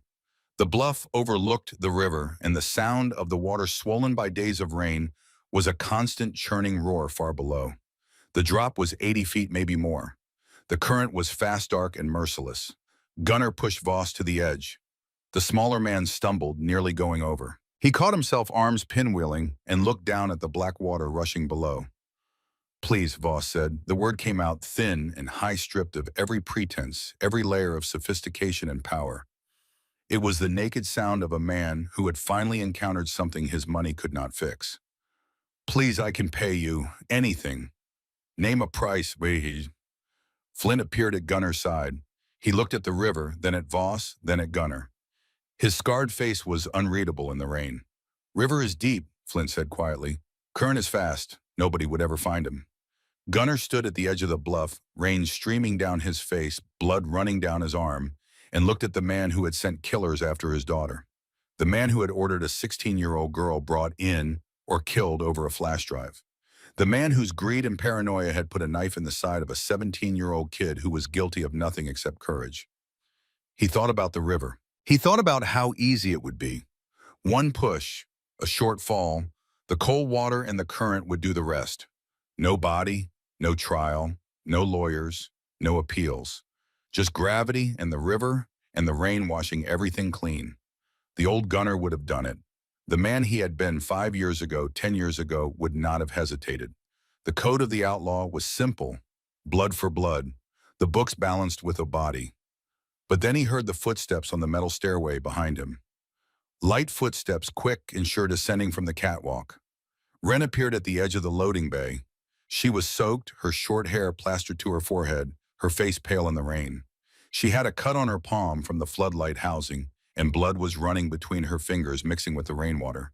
She walked toward her father. She did not run. She did not shout. She walked with the measured, deliberate pace of someone who knew exactly what she was about to do and exactly why. She stopped 3 feet from the edge of the bluff. She looked at Voss whimpering in the rain. She looked at her father bleeding, breathing hard, his hand still gripping the smaller man's collar. "Daddy," Ren said. Gunnar did not look at her. His jaw was locked. The muscles in his arm were rigid, his fist bunched in the fabric of Voss's coat. The rain ran into his eyes and down his beard and off the tip of his chin. "Daddy, look at me." He turned his head, just enough to see her. "The boy in that hospital," Ren said, and her voice was steady despite the rain and the cold and the fear that was eating through her resolve. "He did not kill anyone. He did not break any bones. He did not throw anyone off a cliff. He walked into a fight with 3 armed men carrying nothing but a dish rag. And he won. Not because he was stronger, because he was better. He was better than them, and he was better than this." She gestured to the scene, the bluff, the river, the weeping man at the edge. "If you throw him off that cliff, you prove every person who ever called you a thug, right? You prove every cop, every prosecutor, every reporter who said the Iron Saints are just criminals with motorcycles. And you prove Micah wrong. You prove that standing up, doing the right thing, bleeding for a stranger, none of it matters. Because in the end, the biggest fist wins." Gunnar stared at her. His eyes were burning, not from the rain, from something deeper, something that was tearing through the walls he had built around himself over decades of living outside the law. "He ordered them to kill you," Gunnar said. His voice was raw, broken in places he did not know could break. "He sat in his car and said the words, 'Killer,' like you were nothing. Like my baby girl was a line item on a ledger." "I know," Ren said, "and that is why this has to go to court. That is why the world has to hear those words. Not in a river, not in the dark, in a courtroom. On the record, where it counts." She took a step closer, close enough to touch him. "If you do this, I lose you, not because you go to prison, because I will never be able to look at you the same way again. And I just got you back, Daddy. I just started seeing the man I used to believe in. Do not take that away from me." The silence between them was absolute. Even the rain seemed to pause, holding its breath. Gunnar looked at his daughter. He looked at Voss. He looked at the river. He released his grip. Voss collapsed onto the wet ground, gasping, curling into himself like a child who had just woken from a nightmare. His expensive coat was ruined.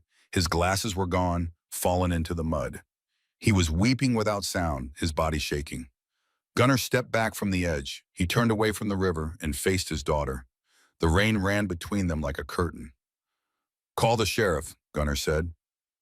His voice was quiet now, drained. The voice of a man who had just fought the hardest battle of his life and won by not throwing a single punch. "Tell him we have a present for the FBI." "The FBI?" Voss looked up from the mud, his face contorted with a new kind of terror. "You are turning me over. You cannot. They will. If I talk, I am dead inside.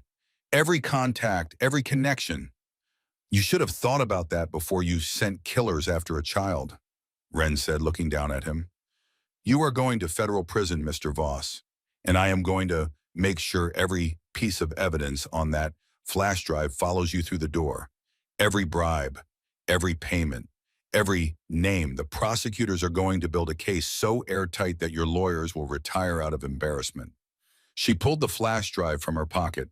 She held it up in the rain, the small black rectangle that had started everything. "This does not go to Detective Corbin. This does not go to the local police. This goes directly to the Portland field office, hand-delivered. Your bought cops cannot save you." Voss stared at the flash drive. He stared at the 16-year-old girl holding it. And in his eyes, Ren saw the moment he understood that he was finished.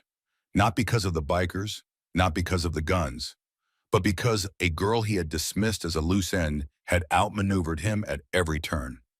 Flint zip-tied Voss's hands behind his back and hauled him to his feet. The nomads were already loading the unconscious mercenaries into the back of the Escalades, stripping them of weapons, securing their restraints.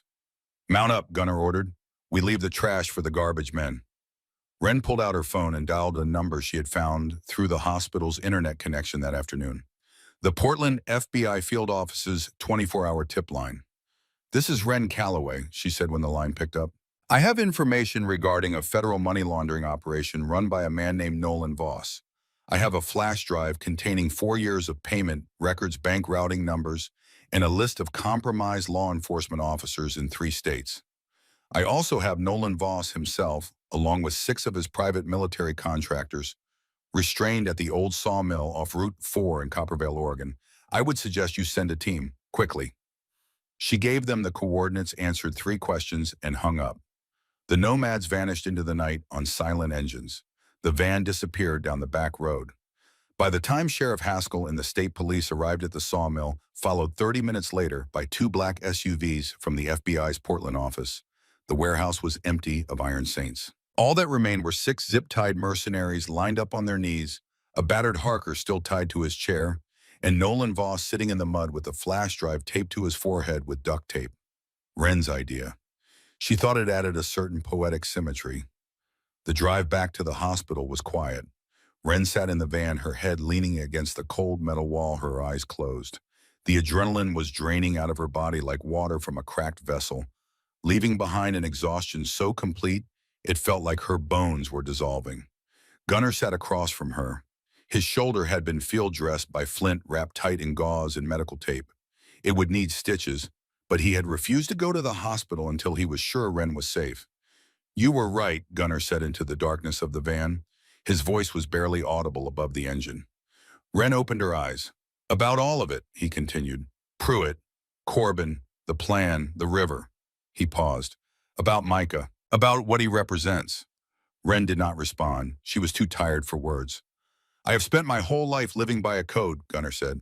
"Loyalty, strength, blood for blood. And I thought that was enough. I thought that was what made a man." He looked at his scarred knuckles, the tattoos that covered his arms, the leather cut that had defined his identity for 3 decades. But that kid in the hospital, he never lived by any code. He never swore any oath. He just saw someone in trouble and stood up. No backup, no army, no plan. Just him and a dish rag and more guts than any man I have ever known. He looked at Ren. His eyes were wet. "You asked me to be the man you used to believe in. I do not know if I am that man, Ren, but I am going to try." Ren reached across the van and took her father's hand. His fingers were rough, scarred, calloused from decades of gripping handlebars and making fists. She held them gently. "That is all I ever wanted," she said. They rode the rest of the way in silence. Father and daughter, the storm and the mountain, connected by something stronger than blood, stronger than code, connected by the choice to be better. Micah Dawson opened his eyes on a Friday morning. The first thing he saw was the ceiling. White acoustic tiles, each one dotted with tiny holes lit by a fluorescent panel that cast a flat antiseptic glow. The second thing he noticed was the beeping, a steady rhythmic pulse that seemed to be coming from somewhere to his left. The third thing was the pain, a deep, hot line of fire that ran along his left side from his ribs to his hip, pulsing with every heartbeat. He tried to move. His body rebelled instantly, the pain flaring so sharply that he gasped and went rigid. "Easy," a voice, soft, urgent, familiar in a way he could not immediately place. "Do not try to move.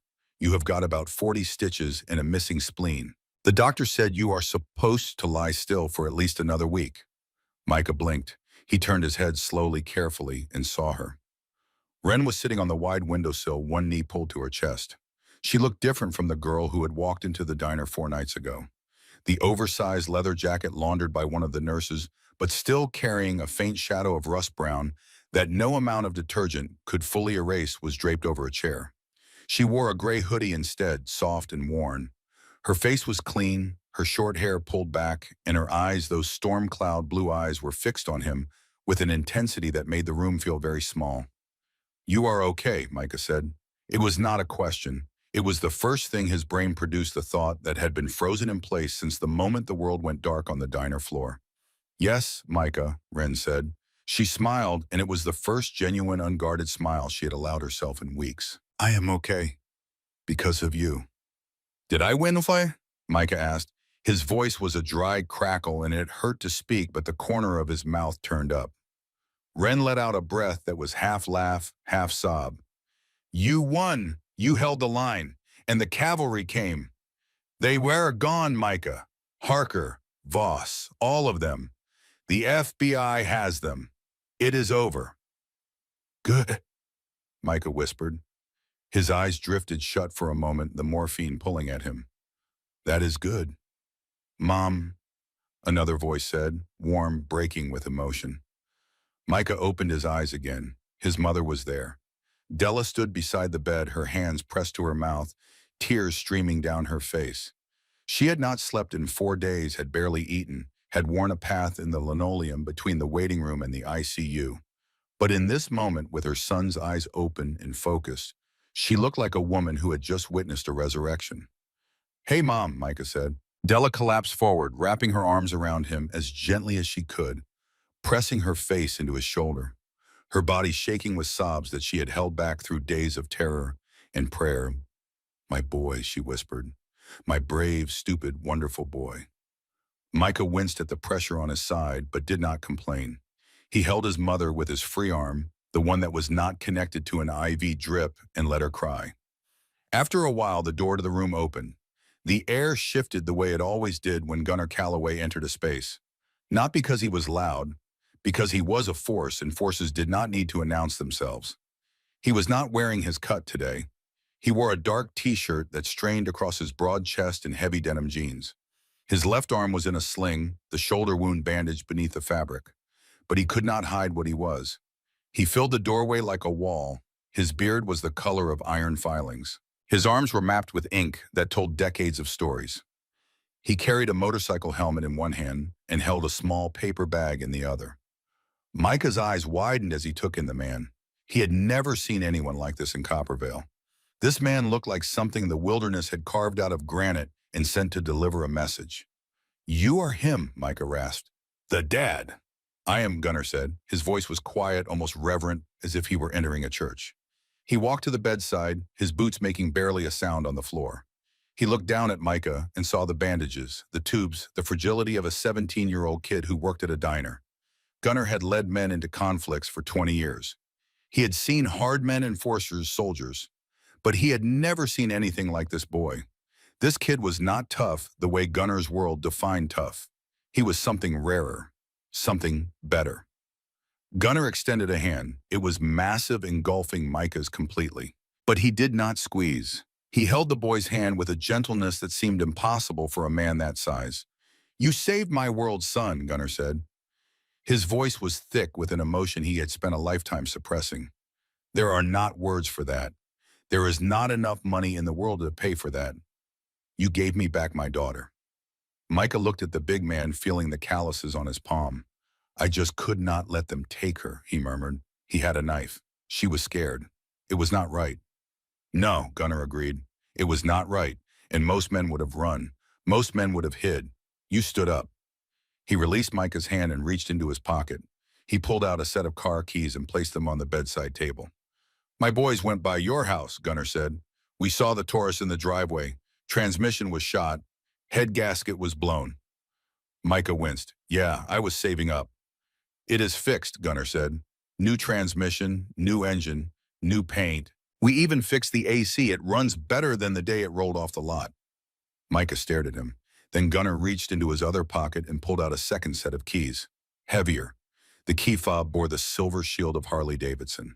I figured a young man who stared down a knife deserves something with a little more soul for when he heals up, Gunnar said. Something that understands the wind. He placed the motorcycle keys in Micah's hand. There is a 2024 Iron 883 Sportster in your garage. Matte black, custom exhaust, paid in full, insurance and registration handled. Micah looked at the keys in his palm. His throat was tight. His eyes were burning. I cannot accept this, he whispered. You are not accepting a gift, Micah. Gunnar said, his tone shifting from warm to solemn. You are accepting a tribute. He looked at Della, who was watching from the other side of the bed, her eyes wide with disbelief. We set up a trust in your name this morning, Gunnar said. Full ride, tuition, books, housing, engineering school, medical school, whatever you choose. The Iron Saints are picking up the tab. Della covered her mouth. A sound escaped her that was somewhere between a gasp and a prayer. Mr. Calloway, you do not have to. I do, Gunner said, cutting her off gently. He bled for my family, Mrs. Dawson. My family will sweat for his. That is the code. He turned back to Micah. You are family now, kid. You understand you have brothers in every state. You ever have trouble, you ever feel unsafe, you make one call and we answer.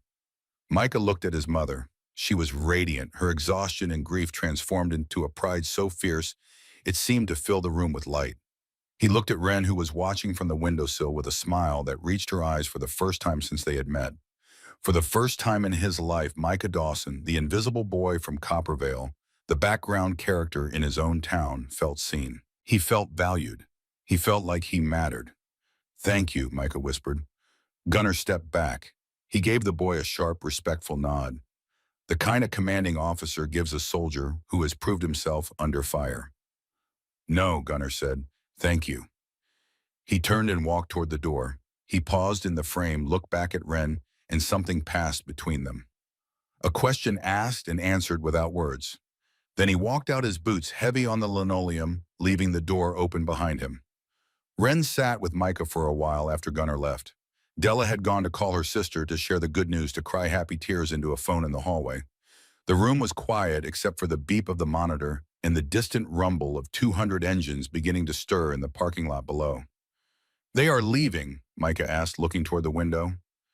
Yeah, Wren said, back to the road, back to their lives. And you? The question hung in the air. Wren looked at the window, at the sea of chrome and leather assembling in formation below. She could see her father's Road King gleaming black in the autumn sun, waiting at the head of the column. She could go with them. She could ride home, back to Reno, back to the clubhouse, back to the life she had been born into. Her father would welcome her.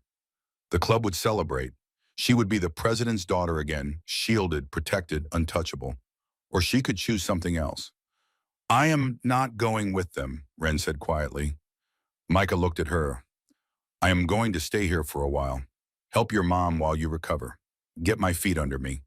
She paused. I am going to enroll in school, finish my diploma, apply to college. College, Micah blinked. For what? Law, Wren said. And the word felt right in her mouth, solid and true, like a key turning in a lock.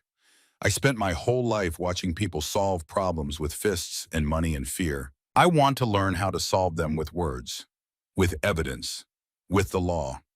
She looked at him, and there was something luminous in her expression, a clarity that came from a decision made not in desperation, but in conviction. You changed something, Micah. You did not throw a punch. You did not pull a weapon. You stood in front of a girl with a dish rag and said no. And that was enough. That was more powerful than 200 motorcycles. I want to spend the rest of my life being that kind of powerful. Micah was quiet for a long moment. Then he smiled. A real smile, the first one since before the diner, wide enough to crease his pale cheeks and make the pain in his side feel very far away. Law school, he said. That is going to make your dad's head explode. Wren laughed, a real laugh, sudden and bright and surprised, the laugh of a girl who had forgotten she was capable of it. He will survive, she said. He is tough. From the hallway, a knock. Soft. Wren went to the door. Flint was standing there holding a black leather vest. He handed it to Wren without a word and walked away. She brought it back to the bed. She held it up so Micah could see. It was not a full member's cut. It was high-quality leather, clean and new, without the patches and rockers that marked a patch member. But on the left breast, a single patch was stitched in white thread against the black leather, protected by the Iron Saints. My dad left this for you, Wren said. She draped it over the back of the chair beside Micah's bed. Wear that and nobody anywhere will ever touch you again. From the parking lot below, the sound began to rise. It started as a low rumble, like the first tremor of an earthquake vibrating through the walls and the floor and the glass. Then it grew, building in layers, engine after engine joining the chorus, until the sound was a living, breathing force that shook the pictures on the walls and made the water in the pitcher on Micah's bedside table tremble. 200 engines roared to life in unison. Wren walked to the window and looked down. The formation was perfect. 3 abreast, stretching back through the parking lot and onto the street, a river of black and chrome flowing toward the highway. At the head, Gunner's Road King rumbled with a deep, unmistakable authority. She placed her hand against the glass. She could feel the vibration through her palm, through her bones. A gunner did not look up. He did not wave. He simply kicked his bike into gear, and the column moved. 200 machines rolling in perfect formation, their pipes singing a song that the town of Copperville would talk about for generations. They rolled down Elm Street, past the hospital, past the diner that was still closed behind yellow police tape, past the hardware store and the barbershop and the church. They turned onto Route 9 and headed for the highway, the sound of their engines fading slowly like thunder, rolling away after a storm. Wren watched until the last tail light disappeared beyond the ridge. Then she turned back to the room. Micah was watching her. His eyes were heavy with morphine, but they were warm. "You really are not going," he said. "No," Wren said. She sat back down on the windowsill and pulled her knee to her chest. "I am done running, Micah. I am done hiding. I am done being someone else's story."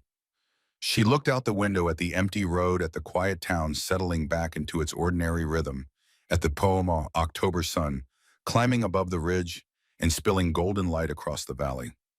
"This is where I start my own," she said. The legend of Copperville spread the way all great stories do. In whispers at first, then in louder voices, then in the kind of full-throated telling that happens in diners and barbershops, and around campfires when the night is long and the audience is willing. They told the story of the boy who stood between a girl and a knife with nothing but a dish rag and his own 2 feet. They told the story of the girl who called an army but commanded it with her conscience. They told the story of the father who knelt before a cleaning lady and chose the law over the river. And they told the story of the night that 200 engines shook a town awake and reminded it what thunder sounds like when it comes to answer courage. Micah Dawson made a full recovery. He graduated from high school, enrolled in engineering school on the Iron Saints scholarship, and eventually opened his own restoration shop in Portland, specializing in classic American muscle cars and vintage motorcycles. The matte black Iron 883 Sportster sat in the front window of his shop for years, polished and gleaming, a reminder that he never needed to explain to anyone. Wren Calloway finished high school in Copperville. She graduated valedictorian. She went to college, then law school. She passed the bar on her first attempt. She never wore the leather again, but she kept a photograph of her father in her office next to a framed menu from Pop's Diner. Detective Corbin was among the 19 law enforcement officers indicted in the federal sweep that followed the Voss case. He pleaded guilty to 12 counts of public corruption and was sentenced to 14 years in a federal penitentiary. He never set foot in Copperville again. They remained close friends for the rest of their lives, bonded by a Tuesday night in October, when the world revealed itself in the starkest possible terms: good and evil, courage and cowardice, the choice to stand or the choice to look away. The story of Copperville reminds us of something important. It reminds us that heroes do not always wear capes or carry badges. Sometimes they wear greasy aprons and drive broken-down sedans. Sometimes they are 16-year-old girls who choose the law over the fist, the courtroom over the river, the hard right over the easy wrong. It teaches us that true bravery is not the absence of fear. It is the decision to stand your ground when every nerve in your body is screaming at you to run. And most of all, it reminds us that loyalty, real loyalty, the kind that bleeds and bruises and holds the line, is a currency more valuable than all the gold in the world. If you enjoyed this story of courage, justice, and the roar of the open road, hit that like button. It helps the channel grow and lets us know you want more stories like this. Do not forget to subscribe and ring the bell so you never miss an upload. And tell me in the comments, would you have stood your ground, like Micah, share this video with someone who needs a reminder that good people still exist?